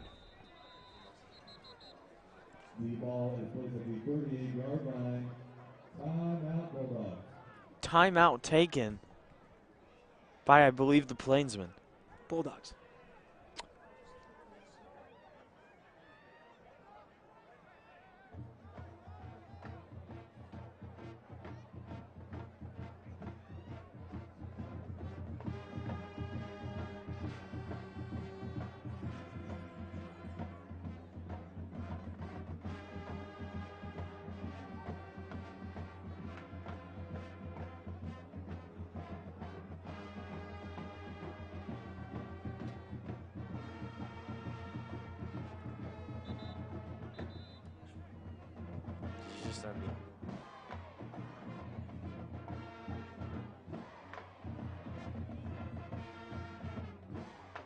It's going to be second down and 25 from their own 38-yard line. 15-yard loss on the last play. Sorry, you confused me. Not very hard to do, but 42 seconds. Johnson back to throw, quick fire right side, tipped up, taken in finally to the 45, and the clock's still running. No timeout yet, 32 and running. I think Alvarado was there to get the tackle. 20 seconds to go. Have to move quick. Trips left on the field, rolling left, looking to buy time. Design play going deep down the field. The pass is incomplete. Just underthrown, too much inside. Shadowing him, Devin Gaines. Devin Gaines followed him step for step. Beautiful coverage. You know, he said I looked fresh, but he looks fresh almost every week himself. He sure does. Always dripped out. So the clock's going to stop at 14 seconds. Right now, the Bulldogs are in the punt formation.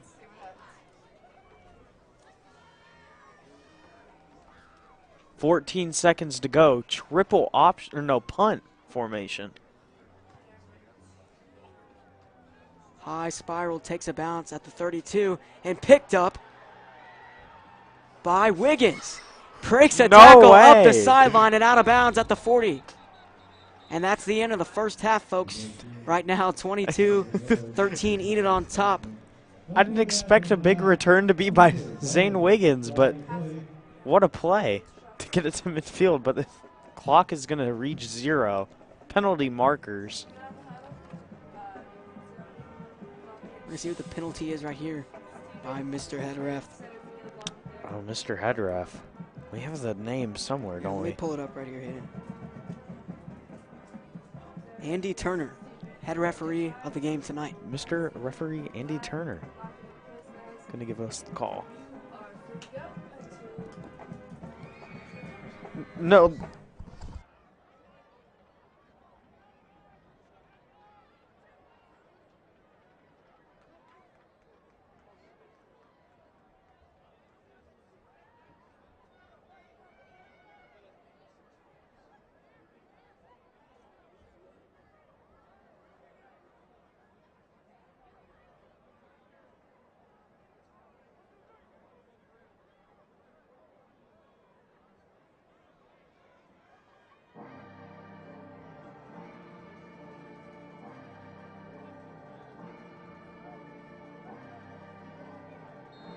So after the flag, Enid gonna start from their own 32-yard line. They have one play, clock's at 0, and they're probably just gonna need the football here unless we see some type of trickeration.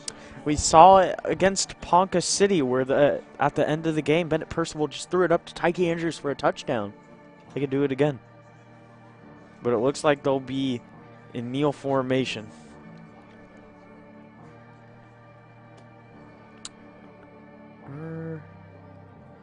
So with the penalty, they will get one untimed down.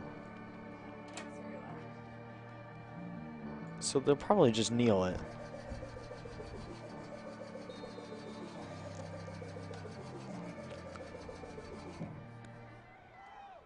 And they take the knee. So that's the end of the first half, 22-13, Enid on top by 9. So coming into the gates, Hayden, what are your thoughts?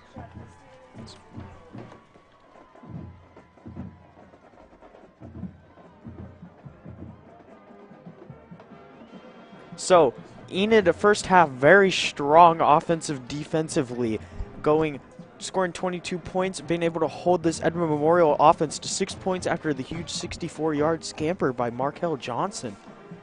It's been a very good first half if you're a Plainsmen fan, and for Plainsmen football in general. Rashawn Woods looking to get his first playoff win and his first playoff appearance. Yeah, so like you said, Markel Johnson, he had that long touchdown. He also had his second rushing touchdown of the night. So that would be 6 rushing touchdowns on the year. And Enid had that safety later on, give him some more room to roam. And then able to go up nearly 10. They're up 9 at half. And coming up at halftime, I'm going to have an interview with our very own beloved teacher, Mr. McKinney. That's going to be very exciting. Tune in, folks, because that'll be a good one. And I'll be right back.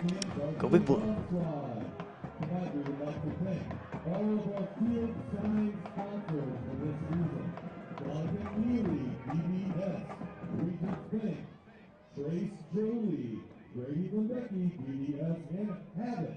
Thank you so much for your support of EHS Prom this season. Now sit back and enjoy a little hip-hop. Ladies and music is off.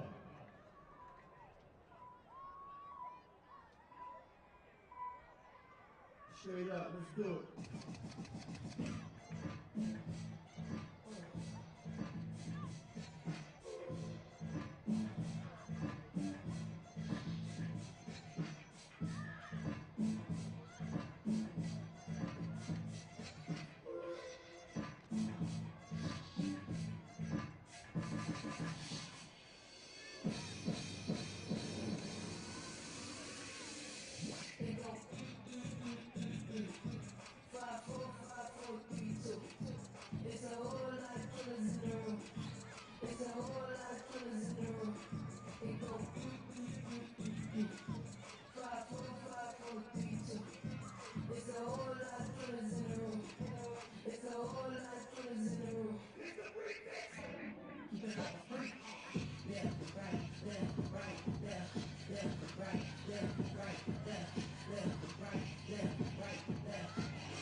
And welcome back to the game tonight with Edmond Memorial, 22-13 lead.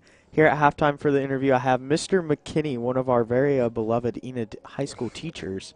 How's it going tonight? It's going great. I mean, it was cold a little bit at first. I think we lost a few toes over there in the cheer and palm line, so it's been kind of interesting there. You know, they were excited before the game, and then they got outside, so they're a little cold now, huh? Oh, yeah. Sadly, some of their hair is really messed up, and that goes for all of us. You can see mine. Hair's a little up here, too. So, one thing I want to ask to start is, what do you teach here? Kind of introduce yourself and what you do. Well, I'm David McKinney. I teach, right now I'm teaching digital arts and journalism and, of course, yearbook, and I teach an ACT prep class. I used to teach English and some AP English classes, but now I'm getting into some other things and broadening some of what I do. So, and you said you do yearbook. Has yearbook pictures and getting to do yearbook all year long, is that any fun? What's it like? What do you do? It's definitely a commitment, but it's, you know, you get to be at the games and see students, you know, different events. So just getting out and showing up. But, you know, I have a pretty good staff that goes out and helps me with that. So it's great to work with kids and teach them about some photography and layout and design. So, yeah, it's great. It is. And I just want to ask another thing. What's your thoughts on the game tonight as of so far? You know, you came all the way out here to watch a game in the freezing cold. You know, it must be satisfying, I hope. Well, yeah, it's really been cool watching the young students of ours out there on the field competing against Edmond and just watching them actually perform. I mean, seeing that fourth down shift, I was just excited about it, the safety, just the way that the momentum, and then, of course, what was it, a 64? 64. How long was that touchdown run by Luke? I just know it was 67 yards. 67. Okay, so 3 yards off. So yeah, it's been a great game so far. Just holding up this momentum and keeping it going, and hopefully make the proper adjustments to the adjustments that they'll make coming out and setting up a win. Now, you know, we brought a small student bus, so we've got some students that we brought with us, and so the school actually highlighted that.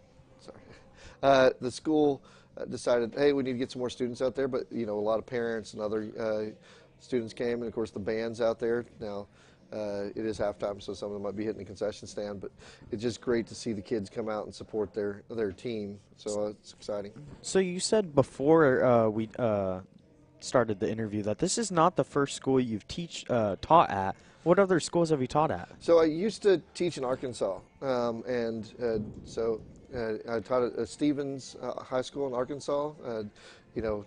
They only had a basketball team. That was the only program they had. So, I mean, it was easy to go to the games, but, then it was like, okay, it wasn't as exciting as, coming to Enid. And we've got, we just finished like 4 different sports, and we've got football going on. And now, of course, wrestling and basketball is kicking up. And, of course, soon we'll have everything else, tennis, track, and so on. Very exciting programs of basketball. Obviously, girls and boys are going to look to have big years with new coaches that can really maximize their potential. Baseball, a lot of really talented players on baseball. The baseball team is loaded. They're looking to have a really good year.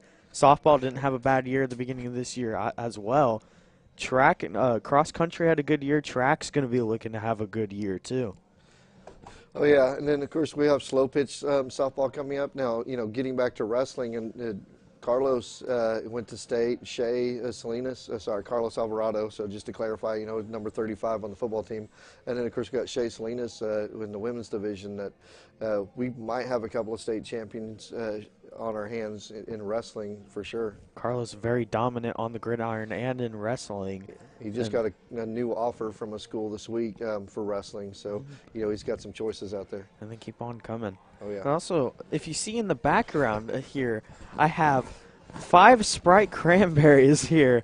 I originally bought 7. One's been already used, and the other one was given to Landon. Just want to tell you the story of this. So we get to towns on away games hours before anyone else. And naturally, when you have a few hours of spare time before you have to arrive, you tend to go do something else with your spare time. In this case, we went up to Target, and I decided to buy a few Sprite cranberries. And as you can see, it looks like they're all being taken from you right now. And then I went up to a gas station, saw more, and bought more. I bought all of them at Target, and then I bought even more at the gas station. So it was a very interesting decision on my part. Spent money pretty well on the away games this year. Bought Lego sets multiple times this year to add to my display. I even had Mr. Liddell play with one for an interview. Well, that's awesome. And I thought that was really interesting. Tonight we were going to have you draw something for the interview, but we decided against it. Oh, I can't draw. Yeah. It's horrible. Now, I will say this. One of the things that people don't understand about what you guys do, talking about getting here hours early, the setup that you have to do, the tear down and so on. So when everybody else is packing up and going home, you guys still have another hour or so probably here getting everything put together. So the work that goes into video production is just insane, and it's kind of overlooked. I know that people take it for granted because we're watching it at Facebook. And YouTube, I've watched it so many times at home, trying to keep track of what's going on so I can do this. So I really appreciate what you guys are doing. It helps me stay in touch with what's going on with the football program. So when Monday rolls around, I actually can say, hey, you guys, good game, or, that's tough or whatever, and so on. But it doesn't get appreciated enough, so you guys are pretty awesome. So I thank you for it. Speaking of our crew, can I have my Sprite cranberries back? I liked them in the background. Still gone. I was talking about somebody when we first started doing this, a former student, I'm not going to say his name, but he did intern with the DA's office this summer as he's he wants to go to the FBI, but, they were like, you need to go to law school. But I remember him up here in the booth announcing, I think like the first game I was watching, somebody broke a touchdown run, and they went, it's a home run, and I was like, oh, but so it was great because it was an experience for them, and I know they enjoyed it, and of course it let me watch the game, but I was like, okay, we've got to learn some sports discussion when we get there. Speaking of a goofy moment, what's the funniest story you have of your time here at Enid High or your time in teaching? Oh, shoot. Funniest? I have no idea. I mean, I can't even put it into words. Now, I will say this. Today, we were just finished up a lesson, and I had a young lady in my yearbook class that was watching a TikTok video, and I saw her, and I was like, "Are you okay?" Because I thought she was having a seizure, and she was doing something like this, but her head was going like this. And so, what I saw was this. I saw... And I was like, "Are you all right?" I was freaking out. So, I mean, every day there's something strange and crazy that's going on. But, when you're working with young adults and also the people that teach and are crazy enough to do so, there's always going to be something interesting on there. Now, if I can make a quick plug, I'm sorry. Something that the school's got going on, one of the things that I love about Enid High School is we always are promoting not just athletics like we're doing right now, but academics. So I know that we have a tutoring program. It's a peer tutoring program before school that's available Tuesday through Friday in the cafeteria. So anybody needs help with no red ink, math, or even their ICAP, they can pop in. We also have an after tutoring program with teachers that students can sign up. There's a QR code. Now you can find that. And then, of course, we are going to have a couple ACT workshops coming up. So please keep an eye out for that. But anything academics, I mean, we've always pushed a lot of different things. And, of course, we have the AP courses and college concurrent courses to help kids not only get ready for college, but actually go into college ahead of the game. Well, I really think people need to check that out. Not just to, even if they need tutoring, just to have that extra step to go to college. Absolutely. I think that's a really nice plug. I didn't expect that, but Sorry. it's a very good thing to say. We'll steal time where we can. It's 2 minutes left. I mean, you watch a lot of sports outside of high school football, maybe college football, NFL football. The people are going to hate me for this, but I'm a Kansas State fan, and of course, I'm waiting for Donovan Ryman to step up and start for Kansas State. So I had a couple. Donnie. Oh yeah, talked with him on Facebook a little bit. We've got a couple of students. Former student Lincoln Sefcik caught a couple of passes for South Alabama this last weekend. So keeping track of some of our students that are actually in D1. So it's really kind of cool. Another interesting player before we wrap up. Taiki, D1 Taiki, ready to get see where he goes in the future. He has plenty of D1 offers and offers from other schools, and more to come. Yeah, I know it's probably hard not to throw to him, but of course that means other teams are watching and probably double and triple covering him sometimes. But yes, Taiki just can break out. I mean, just like Luke did earlier too. So we've got a couple of really good players that should be playing on Saturdays very soon. See if what they can do in the second half. 22-13 lead for the Plainsmen. Thank you for the interview. Thank you for everything you had to say. Go Big Blue. Well, amen. Appreciate it, brother.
It's a chilly night in November as the playoffs are upon us. We are ready for the second half of this football game, folks. Plainsmen on top right now, 22-13, 9-point lead.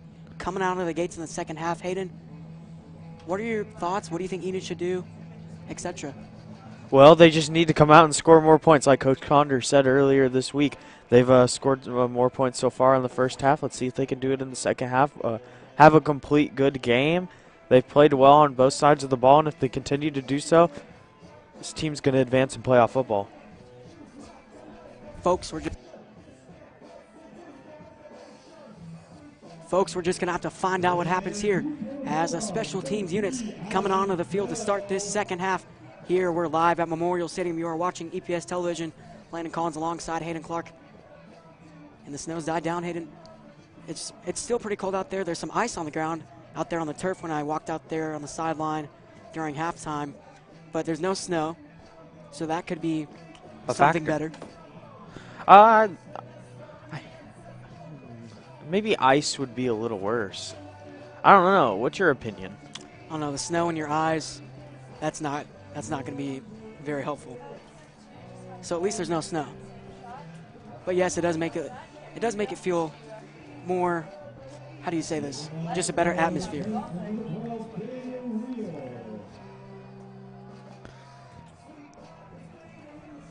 So the Plains with a 9-point lead. Daniel Real to send it deep. Back to receive. Adam Stale for the Dogs. Boots this one, taking it inside his own 15-yard line.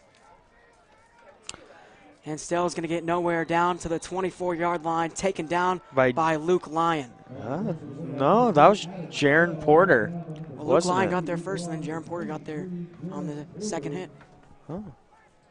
Well, they're both there. Both stars at their respective sports.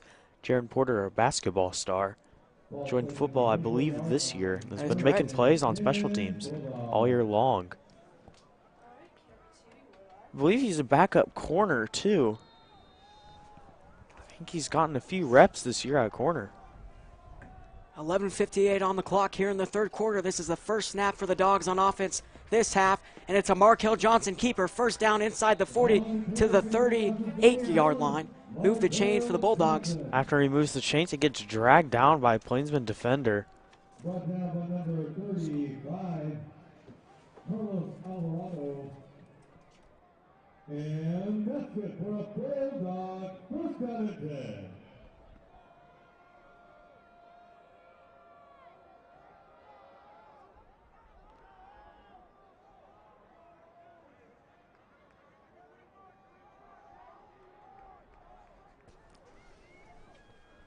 First down play, fake rolling right, looking to buy time. Stiff arms a man, still looking, using his feet, gets out of bounds inside, around the 50.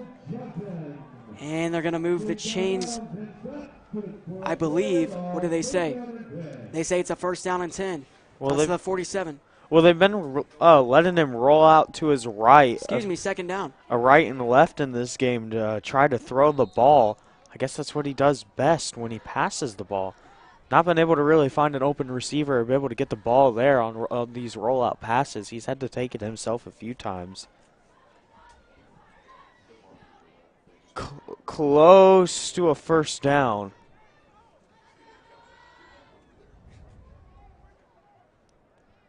So they're going to say they're discussing this one.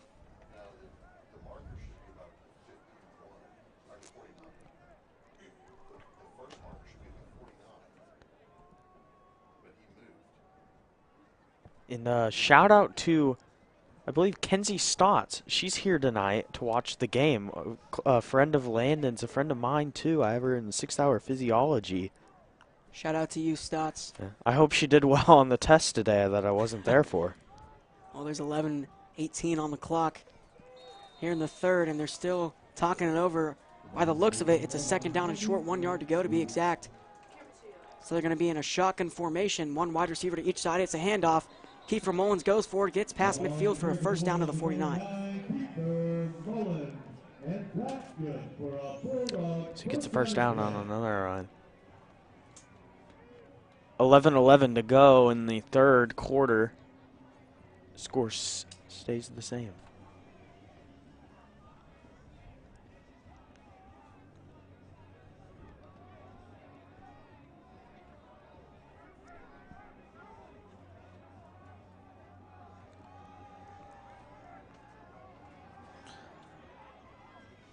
Snap. Looking down the field. Incomplete. Intended for Peck on the right side. On the coverage, Eric Lewis Jr. Eric Cheeto Lewis. Not trying to correct you. My apologies if that sounded like it. It's just a very well-known nickname he has. Able to mirror him perfectly. Great coverage on the play. Tight formation. From the 49 on second down, taken down at the line of scrimmage with the hit.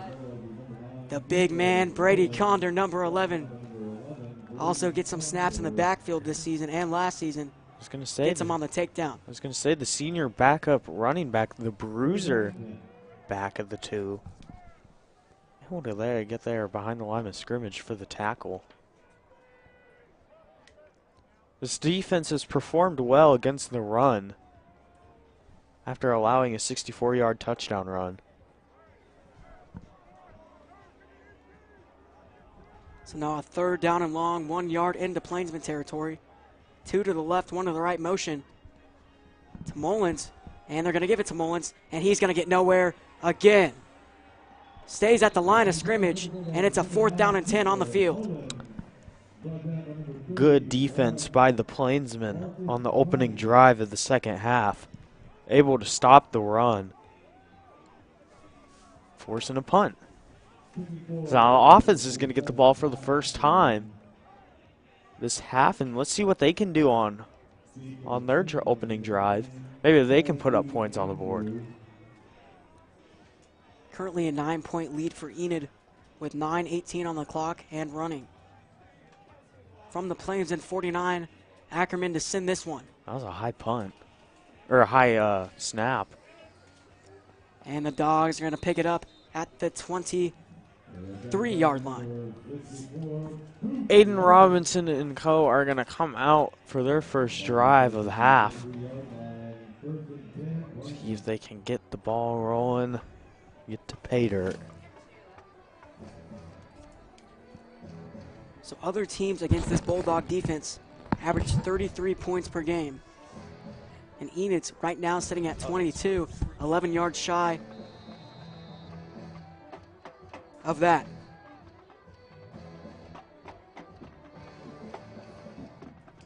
It's a spread set in the shotgun. Aiden Robinson to take the snap, back to throw, quick fire left side, taken in. Brock Slater at the 24, gets out of bounds, flag down after the play.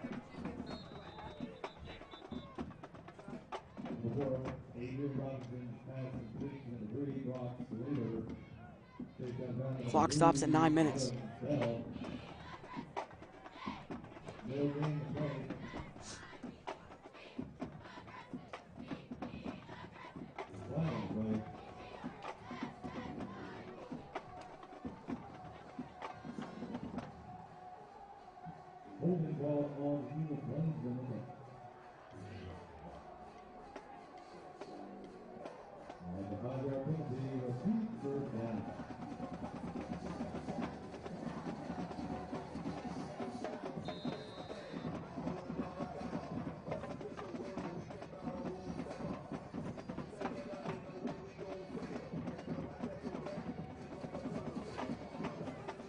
Twin set.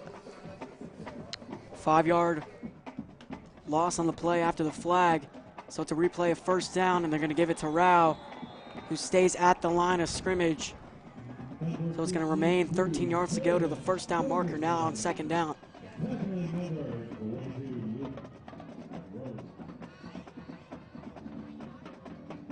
Brady Bierschmidt in.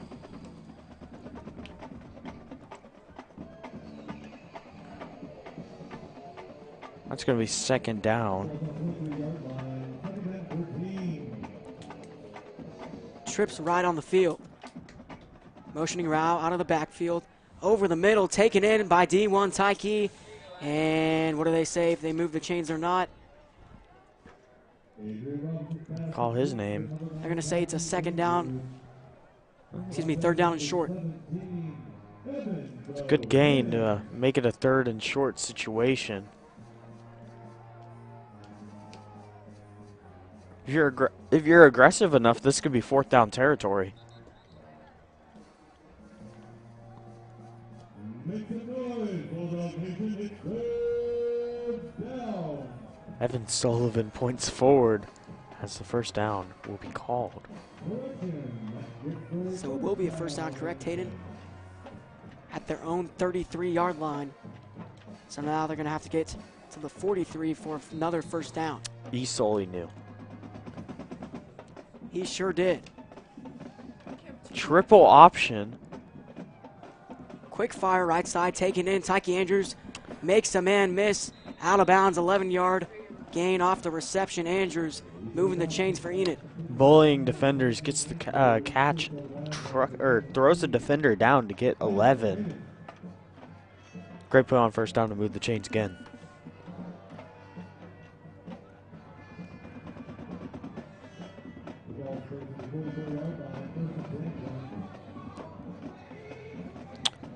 They stay in the same formation, 1 wide receiver to each side. Rao gets it, finds his hole, and bulges forward for the 1st down. A 12-yard gain on the play. Luke Rao past midfield. 3 straight 1st down plays for the Enid offense. Now they're rolling. Now to the 44 from the right hash. Enid knocking on the door. Looking to make something happen on their 1st drive. Yes, they are. 7:05 on the clock and running here in the 3rd quarter. Man coverage to the top with Tyke. That could be a mistake. Rao on 1st down. Lowering, gets to the 39. 5-yard gain by Luke Rao. And an upcoming 2nd down and 5.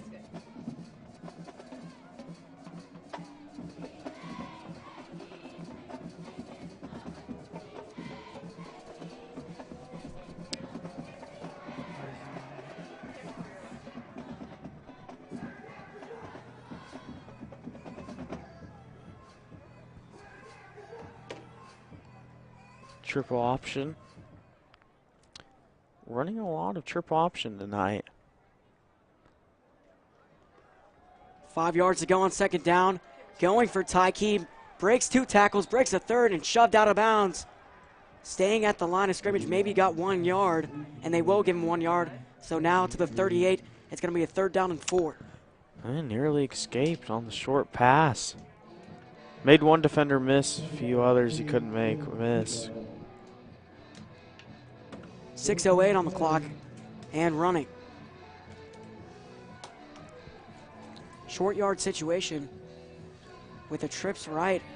Could see a short pass.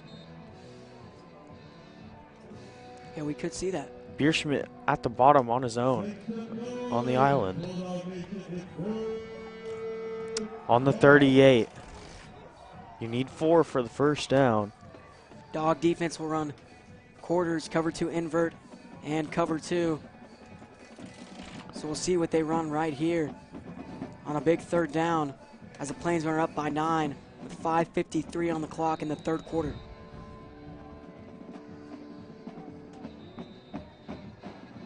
And a timeout on the field.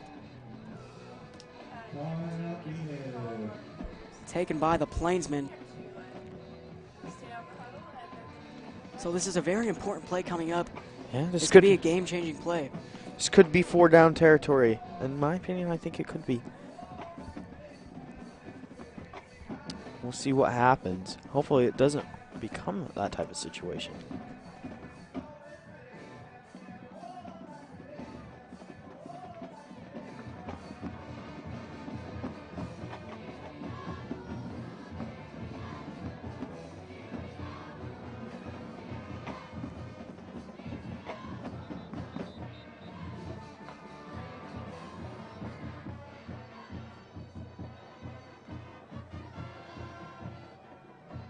Offense comes onto the field, similar formation before the timeout was called. 3rd and 4. Trips right formation for Enid. From the dog, 38-yard line. Sends Andrews in motion. And it's a give to Luke Rao, who's powering forward, and they say he gets the first down. Luke line to the 33. Luke line or double deuce. First down. Had some very strong, powerful runs to go with very fast, electrifying runs. Been an all-around great night for double deuce. So the Plainsmen execute off of the big 3rd down play. So now they set up a 1st down and 10 at the 33. Same motion with Tyke. Snap. Fire right side. Slater trying to stay on his feet, and they're going to give him 2 yards on the play to the 31-yard line. Trying to escape that defender. Couldn't quite escape. Gets a couple.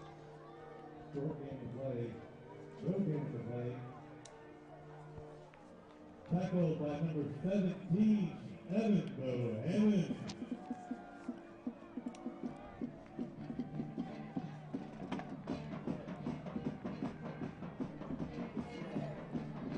Second down and 8. 4:35 on the clock and ticking. Trips to the bottom. They might be bringing some. No, they won't bring pressure. They had 4 on the line, but it's a give to double deuce. He gets to the 26.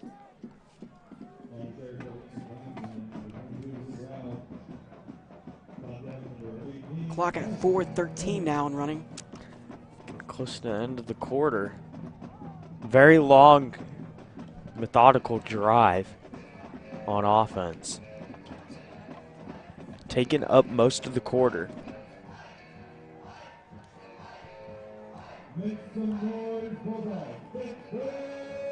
Trips to the bottom. Sending Tyke in motion. So twin set. Sending the pressure. Robinson going to have to let it go. Gives it to Tyke, and he takes it in 1st down into the red zone. Enid moving the chains. And he moved so fast to bring pressure that he was nearly off sides. He makes Aiden throw quickly. And they execute right there. And Tyke saying that was me right there, Hayden. That's him.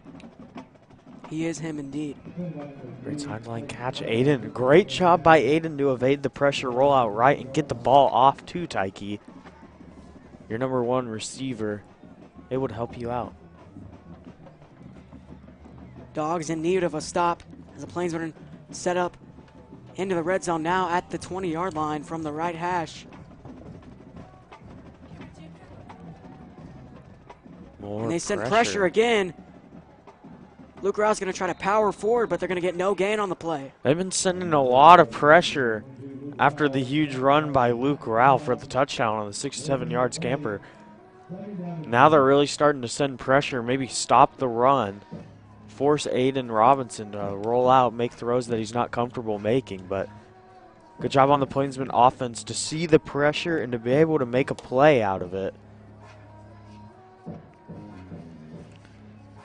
Performing very, very well.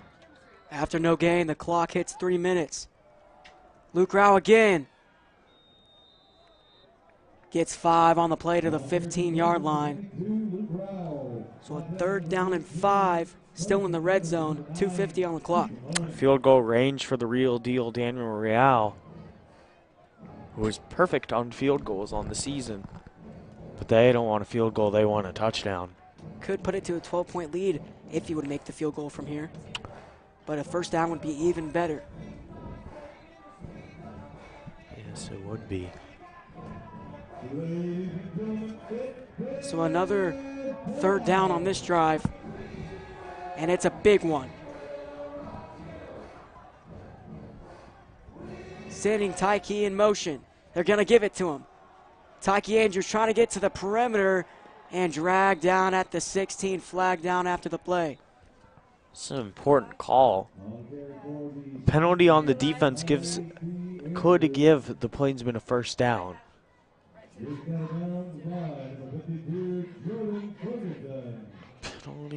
from the Plainsmen would be a little bit costly. Back them up a little bit. Make Daniel's job a little harder. They're going to move it forward, so it's going to be against Memorial. But still third down. Dogs make a mistake. See if that'll cost them 6.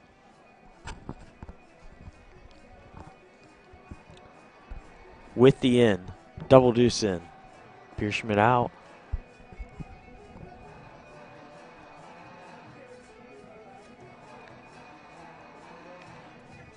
So a replay, a third down right here from the 11-yard line. They have to get past the 10. It's 1 yard to go. Similar to the wishbone formation. Handoff, Luke Rao gets inside the 5 to the 3. And first down and goal, Enid knocking on the door. Good run. Able to power forward, get the first down and plenty more. Inside the goal line, now it'll be first and goal. Broken Arrow's leading Norman at the end of the third, 40-13. Wow. Domination by Broken Arrow. We can see a play similar to what we saw last week when Brock Slater threw the touchdown pass against Norman North. He is into the game on the left side. You can see him near the bottom left of your screen. Triple option. And Luke Rao with the give. Touchdown, Enid. A 3-yard touchdown for Luke Lyon and a flag down after the play. Touchdown still going to stand no matter what. The 2 penalty flags out there near the 5. Unless it was a late throw. So as of now, it's 28-13, Enid on top by 15. 1:04 on the clock here in the third. Waiting to see the call, whether the offense is going to stay off, but Robinson's going to the sidelines. Or sideline. Looks like it will be after the play, so it won't matter. It'll be a touchdown. Killian Earhart going to kick the extra point. Daniel out. So his first point after attempt of the night. First point after for him in the playoff football. The hold, number 82, Mason Benson.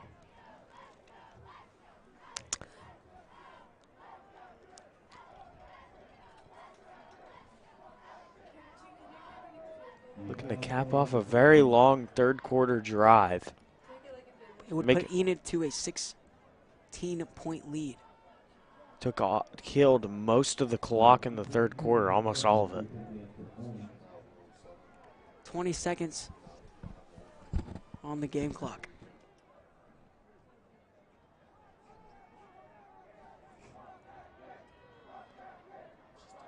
Snap, hold, kick. It's good. 29-13 as Enid on top by 16 here at Memorial Stadium in Edmond, Oklahoma. It's been a chilly night, but Enid on top, looking promising so far in the first round of the playoffs. A very chilly night, but the Plainsmen have been hot tonight. 29-13 lead. 1 minute to go in the third quarter.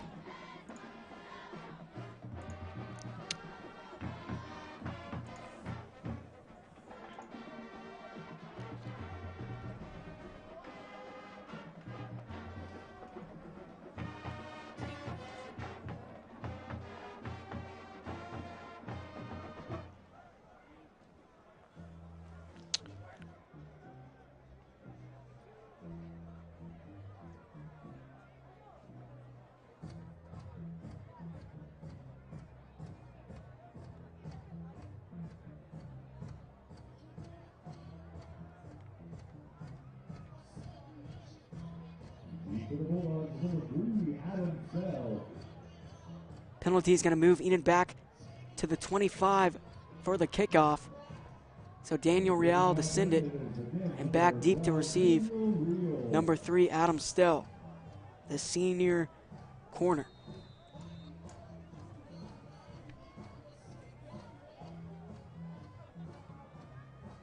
.104 on the clock here in the third quarter. Dogs trailing by 16. Fielded at the 30, Stell. trying to bounce it outside and gets dragged down by a couple of Plainsmen defenders. Cody Saka was in there too. Oh, well, I guess he gets his shout out tonight. Shout out Cody Stonka. Great play. So 57 seconds on the clock here in the third.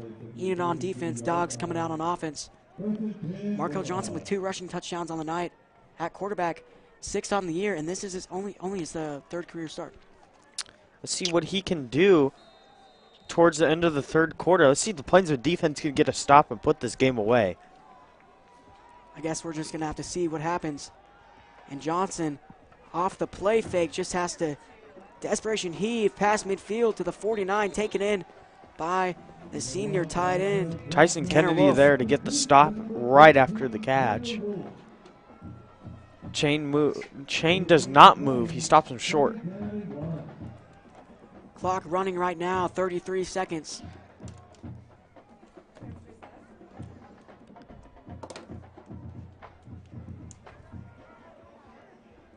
Second down and 1 from their Plainsman 49.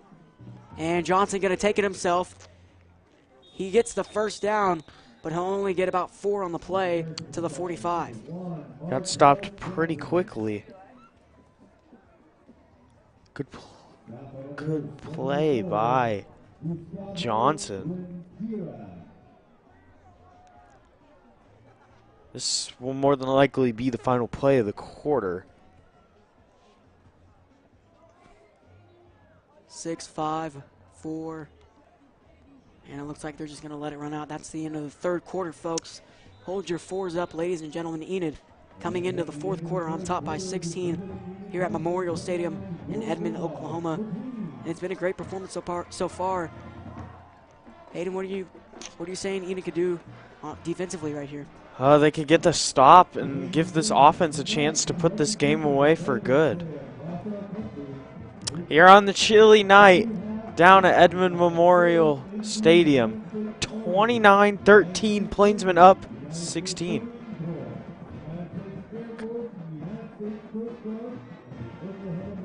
Coming up, final quarter of action. Stay tuned to see how the game ends.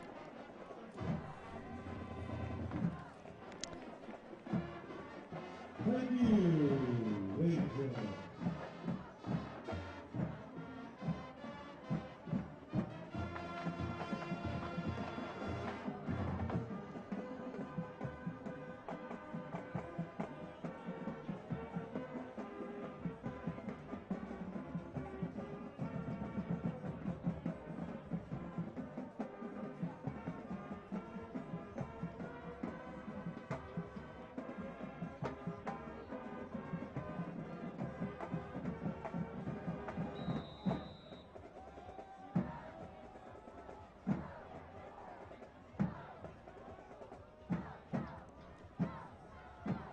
From the 45 on 1st and 10. Johnson to take it himself. It's a quarterback scaper play. Gets to the right side and out of bounds at the 33. They're going to say the 32. So move the change for the Dogs as they're inching closer to the red zone and to a score, and they could put this within a one-score game, excuse me.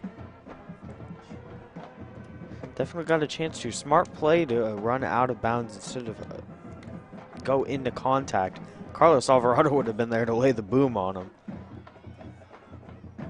Good gain on the quarterback keeper.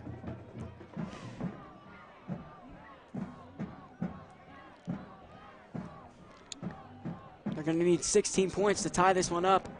And 2 stops where Johnson gets about 5 yards in that play. And out of bounds near the 25. May have missed a holding call on the play.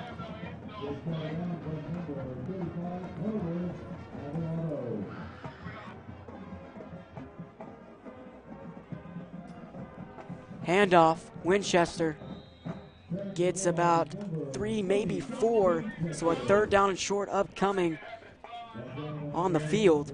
11:09 on the clock in the 4th.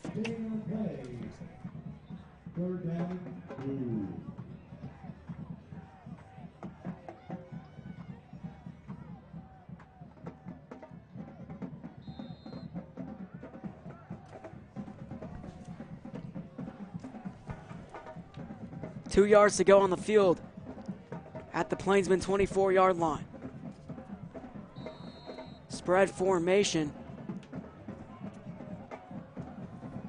And they're going to transition into 21 personnel. It's a quarterback keeper. It's Markel Johnson making a move, staying on his feet, headed towards the end zone. Touchdown, Edmond Memorial. A 24-yard touchdown run, and the Dogs could possibly be within one score. They're going to have to go for 2. The Plainsmen can stop them from getting the 2. They would still be down 10. So it would keep it at a 2-score game if they did not convert right here. But that was a much-needed score for Edmond Memorial here on the first round of the 6A1 playoffs. Big play upcoming on the field. Johnson, jump pass. And somehow, he got it, and he got in for the 2-point. 21-29, Memorial trailing by 8 here in the fourth quarter with 10:39 on the clock.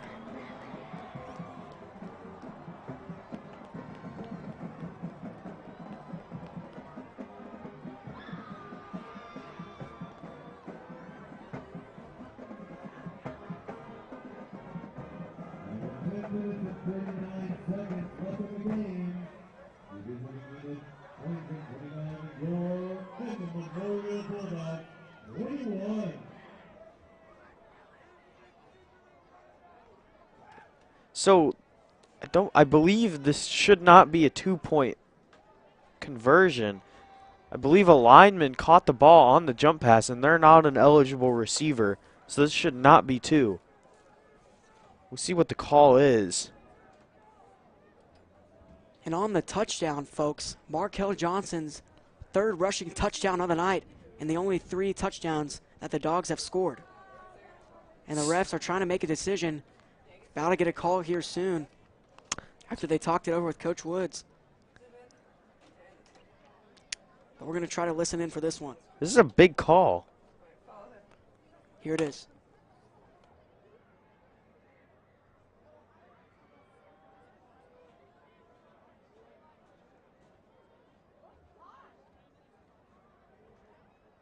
Long discussion. Let's see if it can go in the favor of the Plainsmen.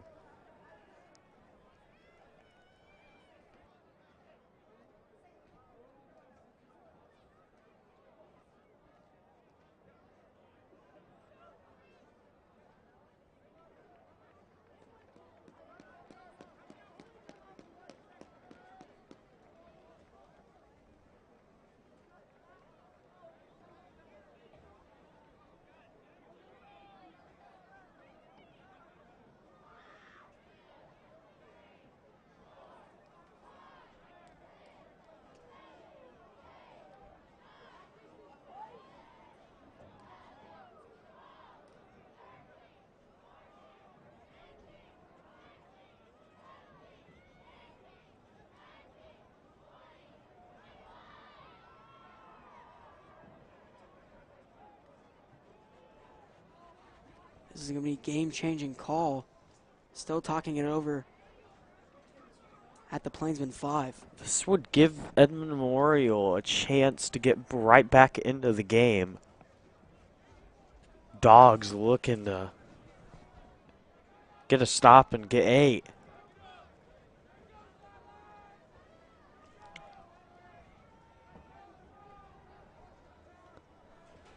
So I believe the call is a good 2-point conversion. Very interesting call.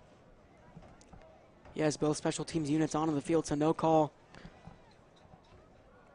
after that 2-point. 10:39 on the clock. Enid on top by 8 here in the fourth. It's the first round of the 6A1 playoffs. And back deep to receive, Ty Andrews, and a kickoff, Ty Ackerman. #1 ranked kicker in the state of Oklahoma. To boot this one. And it's taken in, fair catch at the 39 by Brock Slater. It's going to look to put this game away. 10:38 to go in the fourth quarter. Get a drive like last drive in the third quarter that took up most of the clock. This game would be over.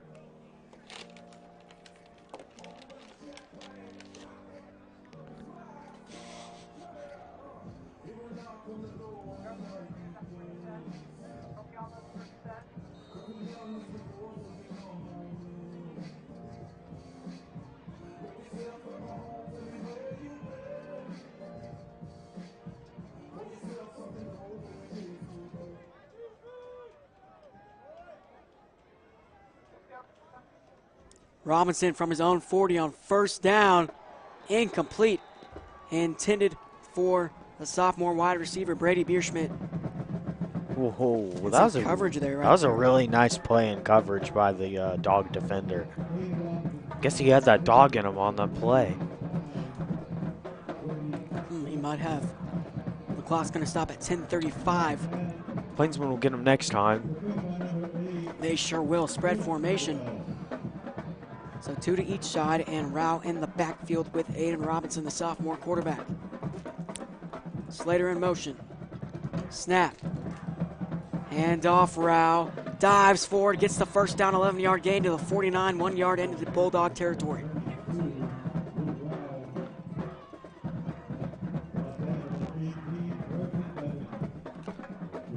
Great play. After the batted down pass, they get the first down, double deuce. Nice carry.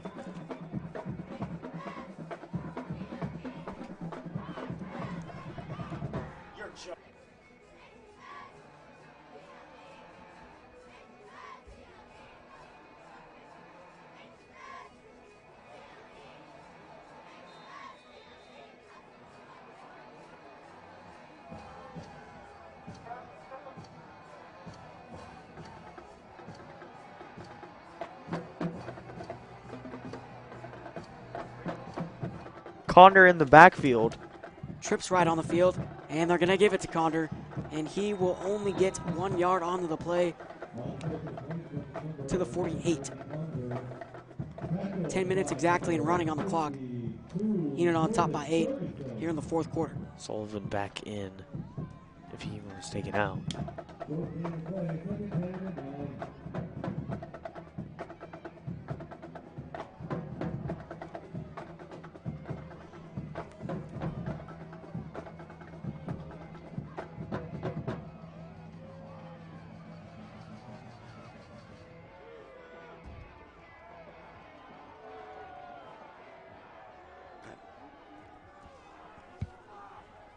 Slater in motion. Back to throw, Aiden Robinson. He's going to give it to Slater in the flat. Pass midfield, 45 and out of bounds near the 40. Near a first down.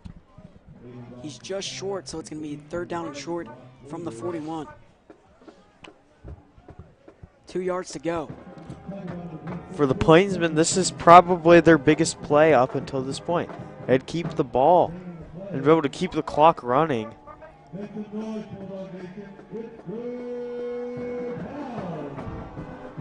Spread formation, motion, Brock Slater trying to get the Dogs to jump. They don't.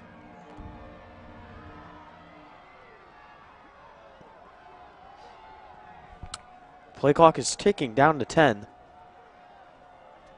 At 6. At 5. And it looks like they'll call the timeout. Sean Coach has Woods looking to make them jump off sides. And it didn't work, so they're going to be forced to call the timeout on the half. Enid left with 1 timeout. The Dogs with 3. So right now 9:16 and the clock will stop and we'll have a short break. It's going to be a big upcoming third down. And if you get this, you could possibly score and put the game away. Coach Woods calls a timeout. Play clock, as you said, was near expiration. Avoids the penalty to make it a third and long. Very smart to do that.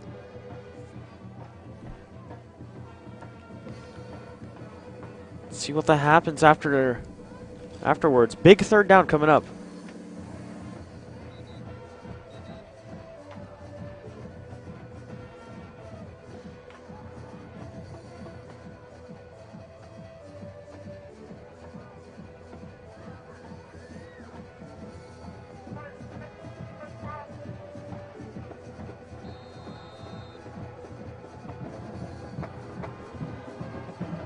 trips to the top. 3rd and 2.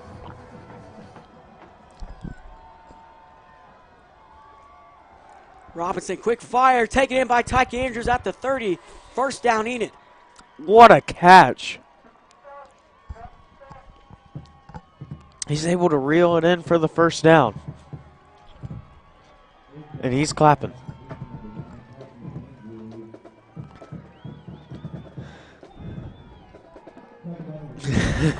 Sorry, I was out of breath a little bit.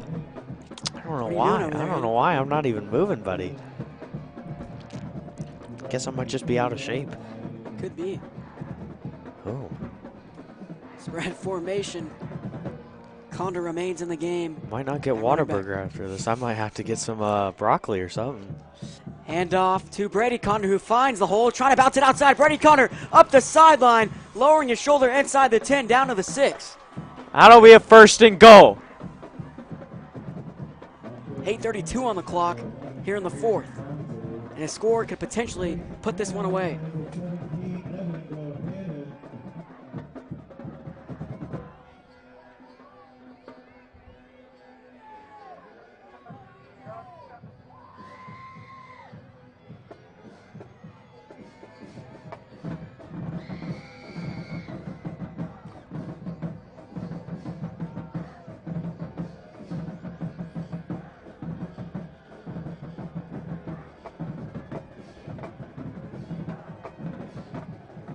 .802 on the clock and running, just hit 8 minutes.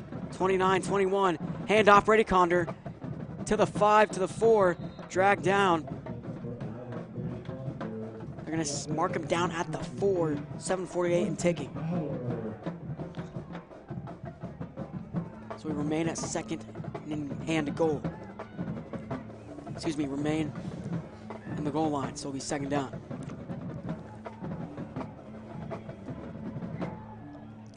On a Christmas themed night. 2nd and 4.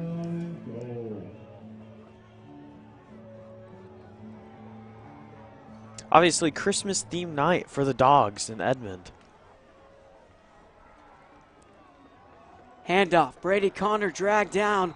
1 yard gain on the play to the 3, and it's going to be 2nd down and goal as the clock is about to hit 7 minutes. Chewing off clock. 3rd down, they need 6.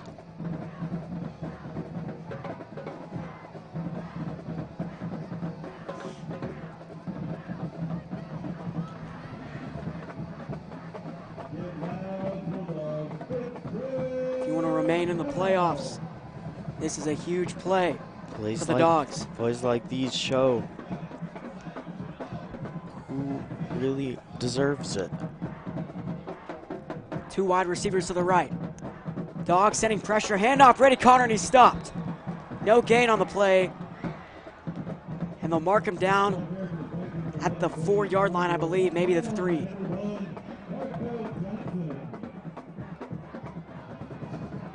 And the special teams units coming onto the field probably send a field goal up for Mr. Daniel Real.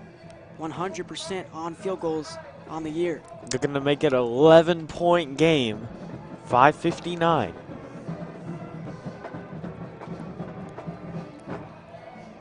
Had a game-winning field goal against, I believe, Westmore. No, I don't think it was Westmore. It was Westmore. Yeah, it was. Never mind. Snap, hold, kick, and it's good. 32-21 is the score here in Edmond, Oklahoma at Memorial Stadium. Enid on top with 5:41 on the clock. You know, my memory might be a little fuzzy from earlier this season, but one thing I might remember if it happens is if the Plainsmen get a win tonight. 5:40 to go. 32-21. Plainsmen up 32-21. I think I said that. I said 42. But yeah, special teams unit. Thank you for correcting me. Of course, David. Special teams unit can be coming on here soon. After that score, going to give it right back to the Dogs. The stop sends this one away in a Plainsman playoff win for the first time since 2006. And keep in mind, folks, the last 4 playoff appearances for Edmond Memorial have been first-round playoff exits. See if it happens again.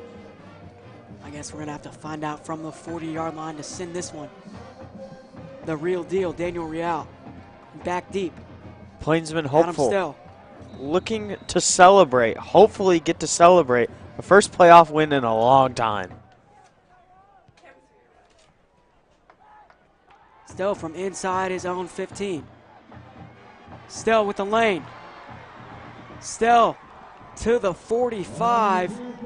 So good field position for Edmond Memorial. And if they would have been at the 20, it would have not looked good for them, but it's looking good right now. It could possibly be. They could possibly get right back into this game. You're correct. But this Enid Plainsman defense has been locking them up this game for the most part. They can do it one more time. This game could be over. Who wants it more?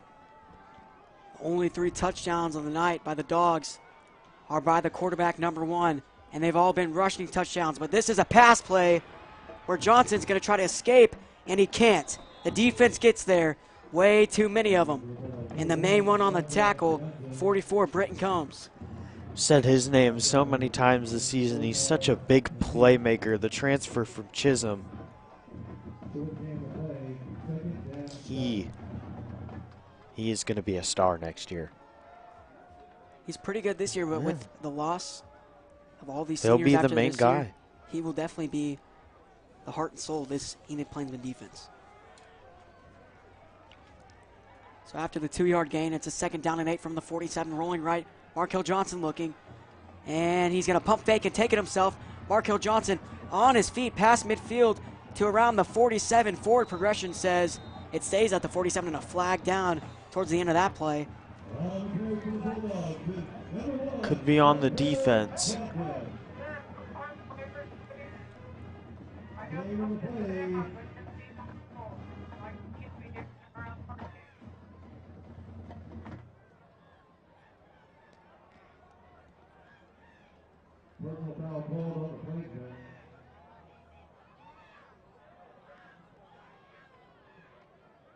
Jarrett Russell and Tyler.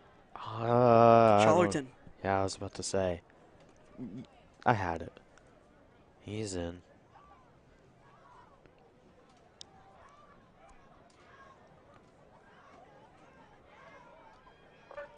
So that's going to inch the Dogs closer to the end zone. Apologies, Tyler, for not being able to pronounce your name. I've been learning it. It's better than last year. Last year I didn't know anybody's name. There you go, Hayden. Now at the 31. 4:31 on the clock. Trick formation. Did this earlier in the game and wasn't very successful. And that'll be a penalty. You know, sometimes maybe you just don't want to try to be that cute with it.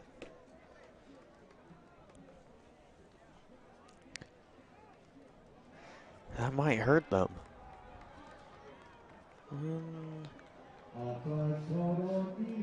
And that'll be on Enid.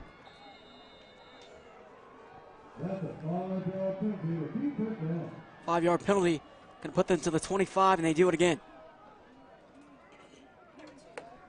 3 linemen on the line. Johnson rolling right, fires over the middle towards the end zone. Incomplete through his hands. Intended for his wide receiver. And wow, that was very costly. Tanner Wolf wide open in the end zone behind 2 Plainsmen secondary players, and it hits his chest. Falls incomplete. Clock stops at 4:13. Plainsmen catch a break. 4 minutes to go.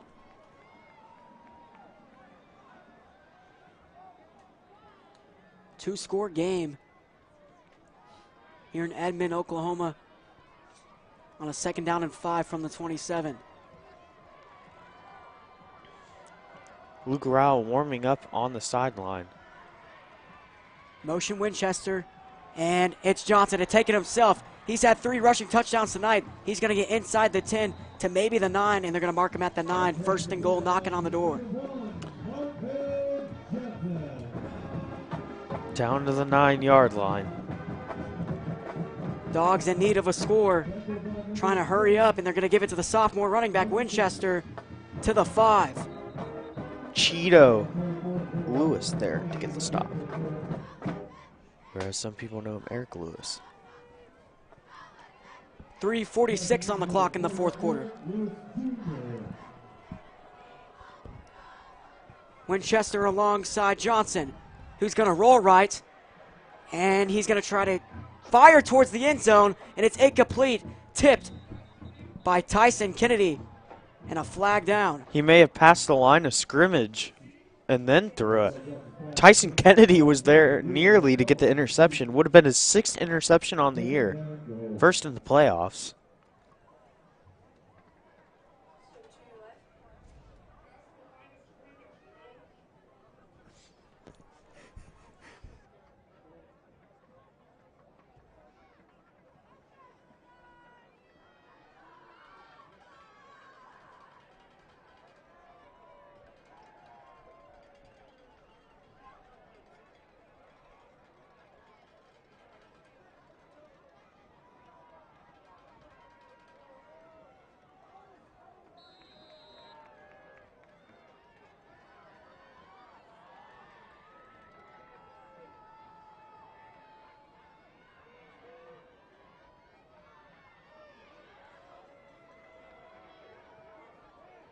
They're talking it over.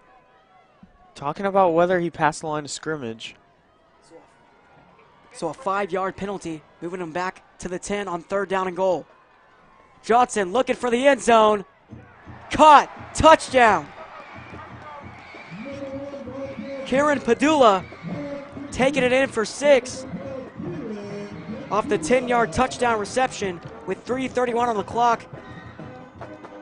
Devin Gaines there in on the coverage. Got beat on the fade. So it's going to be 27-32, and I suppose they're probably going to go for 2. To make it a 3-point game, it'd only be down a field goal.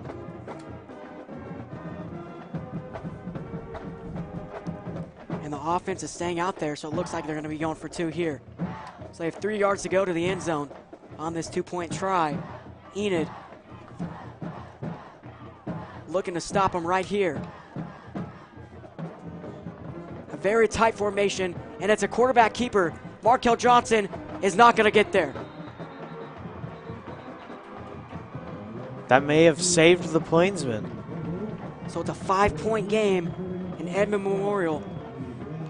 They could kick an onside kick, or they can rely on their defense. In this situation, I wouldn't give the ball back and let Double Deuce or Grady Condor. Or Tyke Andrews with the ball. 9 time, I wouldn't give him a chance.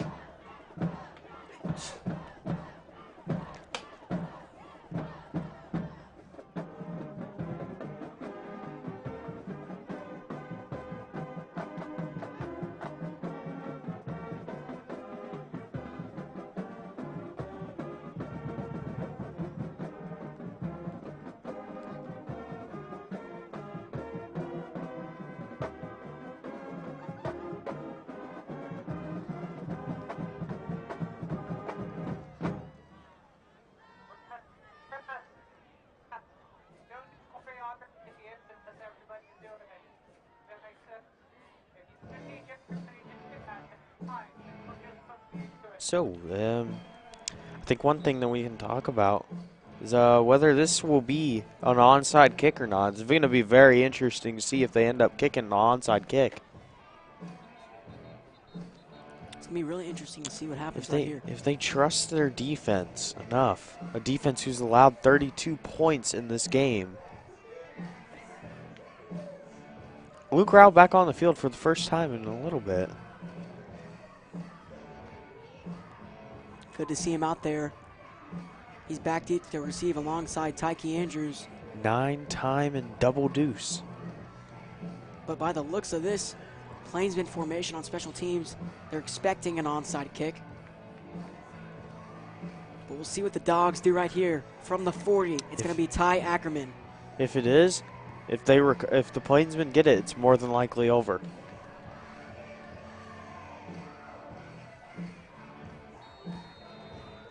biggest special teams play of the game. For the season. Onside, too short.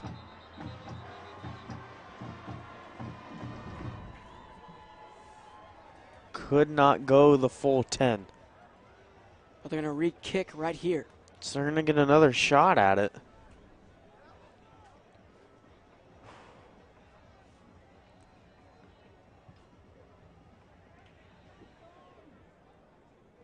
So they're going to move them back to the 35-yard line.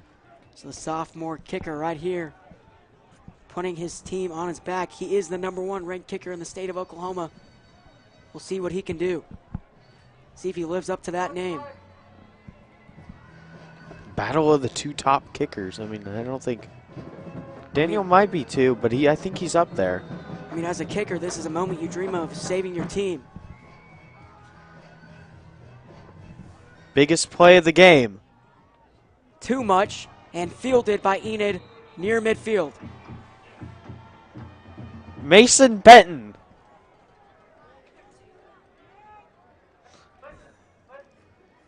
It's going to be marked exactly at midfield. And he gives it a good underhand throw to the ref to recovering the onside kick. You said earlier this year, Mason Benton has some really good hands.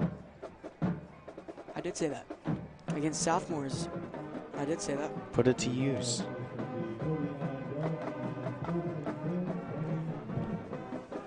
So 3:30 on the clock here in the fourth quarter. 49-yard line. But keep in mind, folks, Dogs with 3 timeouts. They're going to say it's at the 49. Or you just said that, sorry. Dogs with 3 timeouts. So you force it the other way around. You get the ball back. You could possibly be ahead. Twin set to start. Got to be smart with your time. A 4 or 5 yard gain. They're going to say 5. They're going to have to 4. use. They may not use a timeout. No, they do call the timeout. So a first down could just about end it. It could end it. I mean, after that first timeout use, you are correct. Trailing by 5. It's been I wouldn't say crazy game. It's just been interesting.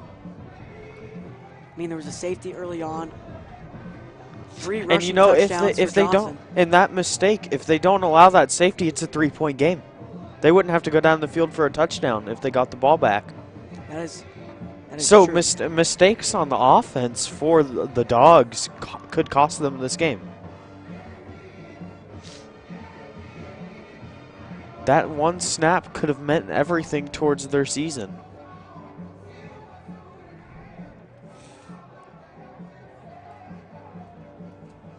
Offense. Something to keep in mind, folks. This Edmond Memorial offense, they had their wide receiver 1 out tonight. Logan Grayson has put up great numbers this year, and he's out, got injured last week. That's a big loss. That could have been a factor for the Dogs tonight. But right now it's Enid on the field at the 45 for 6 yards to go on second down. And Luke Rouse going to get 2 on the carry to the 43. And they're probably going to call their other timeout, so they're going to have 1 remaining. 3:17 on the clock. Timeout, Dogs. It's getting interesting here in Edmond, Oklahoma. Snowing at first. At about 6:30, the snow just came out of nowhere, and we were like, oh, it's not going to be too bad. And then it just started piling through, getting really windy. But these Plainsmen fans, they stayed here all night, so shout out to them. They're still here. I mean, it's not snowing anymore, but that's just a shout out in general. We have the Palm, the cheer, the band, and some students brought out on a bus tonight, along with just the fans that went on their own ride. But shout out to the Plainsmen hopeful tonight. This is a huge third down. Get the first down and the game is likely over.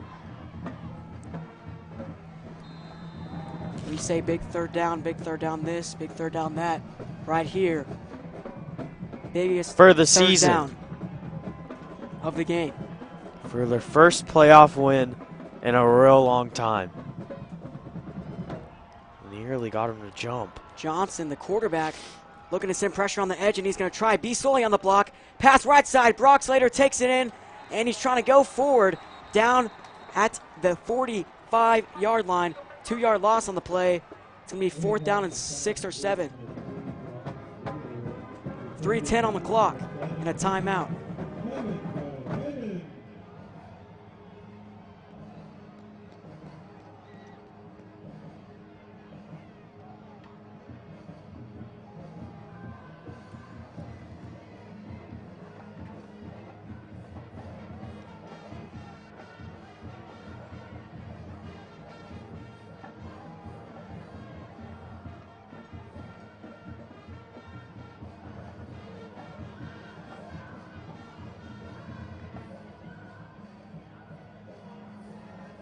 Robinson looking to make the punt of his career. We've seen him get some punts inside the 10 this year. I think it was 2 to be exact. But right now they're sitting at the dog 43. They need it most now. So Robinson from his own 43 to send this one 57 yards away from the Plainsmen end zone. Boots this one. It's got the length, does it have the correct bounce? Down to around the 16-yard line. So they're going to have to go 84 yards in 3 minutes with no timeouts. Enid sitting at 1 timeout right now with a 5-point lead. The ball's on the 11. 11, excuse me. Our mistake. 89 yards in 3 minutes. Down 5. Moments like these are what football fans live for.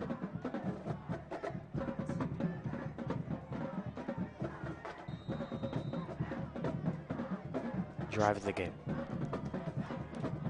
Dogs trotting on the field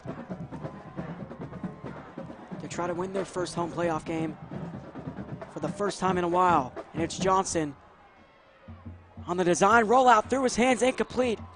Towards the right side. He was looking for his man. It was Peck, and it just hit his hands. It's just a drop pass. That's a mistake you can't make this late in the game and this type of game.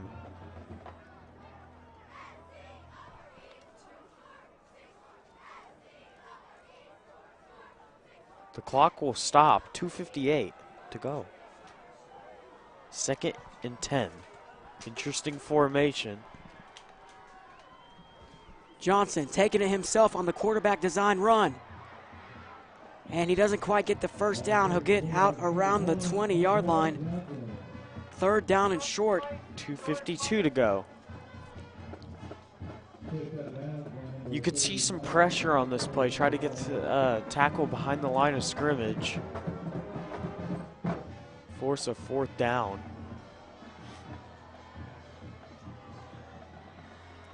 And it's Winchester. 1st down Dogs past the 25. To the 26. Move the chains. Clock at 2:47. The Dogs, who have led only once in this game in the first quarter, looking to put up a drive for the win. Johnson back to throw. Johnson to the flat. This time it's Winchester. Hit hard by Marcus Tommy, the senior safety. 1st down, though, 12-yard gain off the reception. Sophomore running back, Winchester. 2:26 on the clock now. Clock stops. It resumes after they spot the ball down. 2:20. So now from the 39, they give it to Winchester again, trying to find his hole, lowers his shoulder down to the 44-yard line. And a 5-yard gain off of that run, excuse me. They take Winchester out. 2:05 on the clock and running. Dogs with 0 timeouts, Enid with 1. If I'm Coach Woods, I'm not calling this timeout at all. Clock's at 1:50. So now it's a 2-minute drill, 1:48 on the clock. 21 personnel formation, back to throw. Johnson, Wolf taking it in to the 44-yard line. 3 yards to go from that 1st down marker. Amazing tackle by Eric Cheeto Lewis in open field. Keeps the clock going. 90 seconds to go. 3rd and 3, handoff. Kiefer diving for the first down. And I think he got that one to the 49.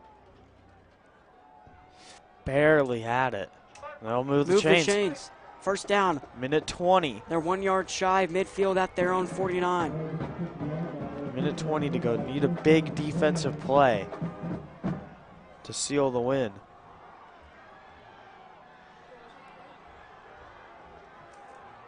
They say they're at midfield now. Spread formation. Johnson. He's going to have to let it go. But no, he's going to take it himself. Gets out of bounds untouched. 5 yard gain off the quarterback scramble. Clock will stop at 57 seconds. They give him a first down. Final minute of the game.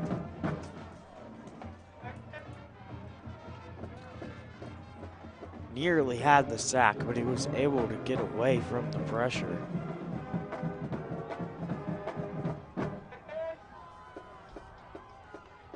It's going to be a 2nd down and 6 from the 46.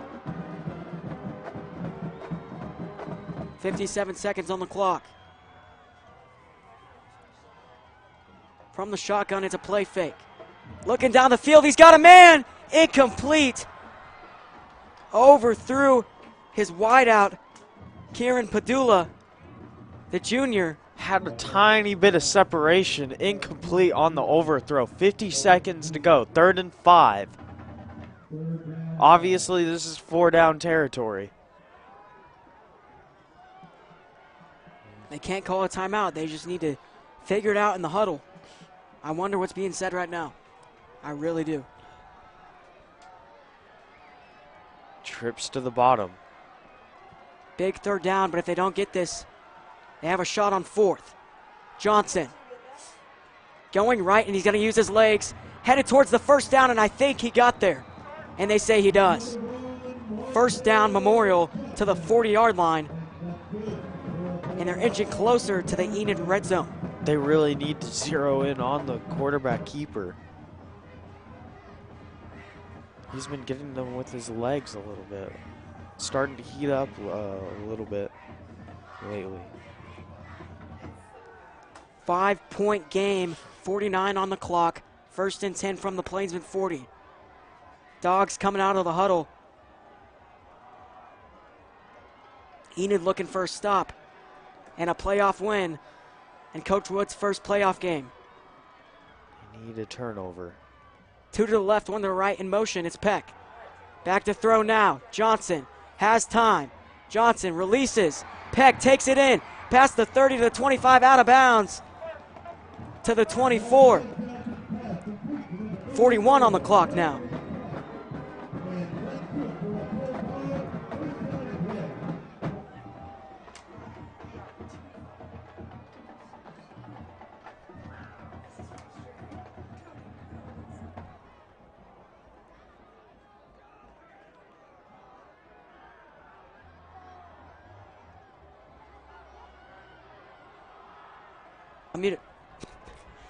From the 41. Back to throw, Johnson. Johnson trying to make a play. Johnson, stiff arm to the 19. Staying in bounds. 27 seconds. They're actually going to stop the ball. Stop the clock, excuse me.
After we resume play, 27 seconds on the clock, 2nd down and 5 from the 19.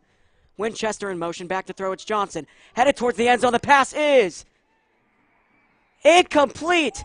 Devin Gaines knocks it out of his hands. Clock stops at 21 seconds, and a 3rd down and 5 is upcoming. Good job, guys. Keep the Vikings at your shot. What a pass breakup by Devin Gaines. You did good. 3 got him a little bit, but 2 was live, so it's okay. He took it right out of his hands. All right, camera 2, go ahead.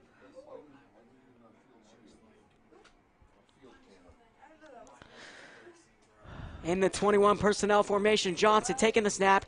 He's going to roll right. He's looking. Incomplete. Intended for Wolf, and he just misses him barely. 4th and 5. Clock stops at 17 seconds at the 19-yard line. Play of the season. This is it, Hayden. To see who advances To the 2nd round. to Bigsby. I hope we get to Bixby.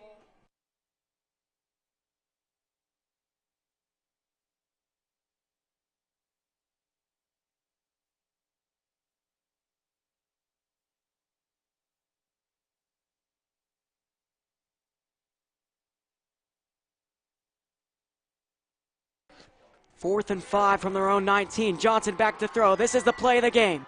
He finds Wolf. He's going forward, and he did not get there. Enid wins it. Did he get it? This is close. This is for it all. Johnson's pass complete, number 13, Tanner Wolf, takes out of bounds.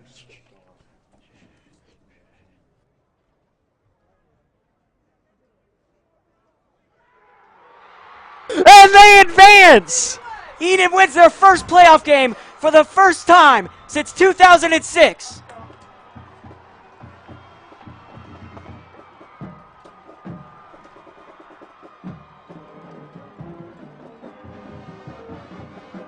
And Enid is the Grinch to Edmond Memorial's Christmas here at Edmond Memorial Stadium, and they're winning this one 32-27. 15 seconds on the clock. A 4th down stop to advance. For the first time since, I believe, 2006, your Enid Plainsmen will have won a playoff game.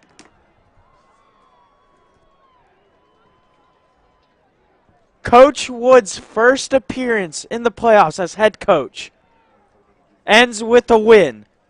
And the victory formation by Aiden Robinson, and you can run to the sideline. And they win it. That's the game.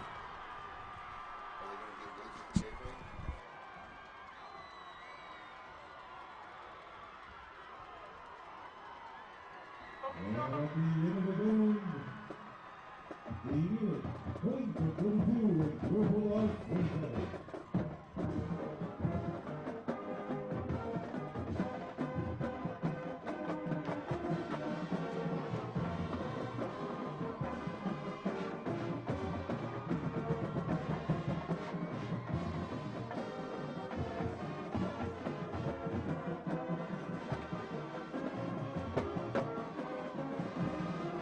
And folks, the final score of tonight's game, 32-27, Enid winning it, and a great playoff win.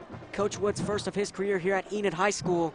We're advancing to the 2nd round. Hayden, what are your thoughts? And this was a good all-around game on both sides of the ball, as they're going to head to advance to the 2nd round against the #1 team in Bigsby. This is going to be an exciting one. This is a very exciting game for the offense. The offense showed flashes. Luke Rowell had a great game, so did Tyke Andrews. Aiden Robinson played a clean game. The defense got the stops they needed in that clutch 4th down stop at the end of the game to give them their first playoff win in a while. You could put an exclamation mark on that last play right there, because Enid is advancing to the 2nd round And for the Edmond, first time since 2006. and Edmond Memorial leaves with nothing but coal for their Christmas. Well, folks, we're signing off. I'm Landon Collins alongside Hayden Clark. Go Big Blue Go and Big live the Blue. creed. Live the creed.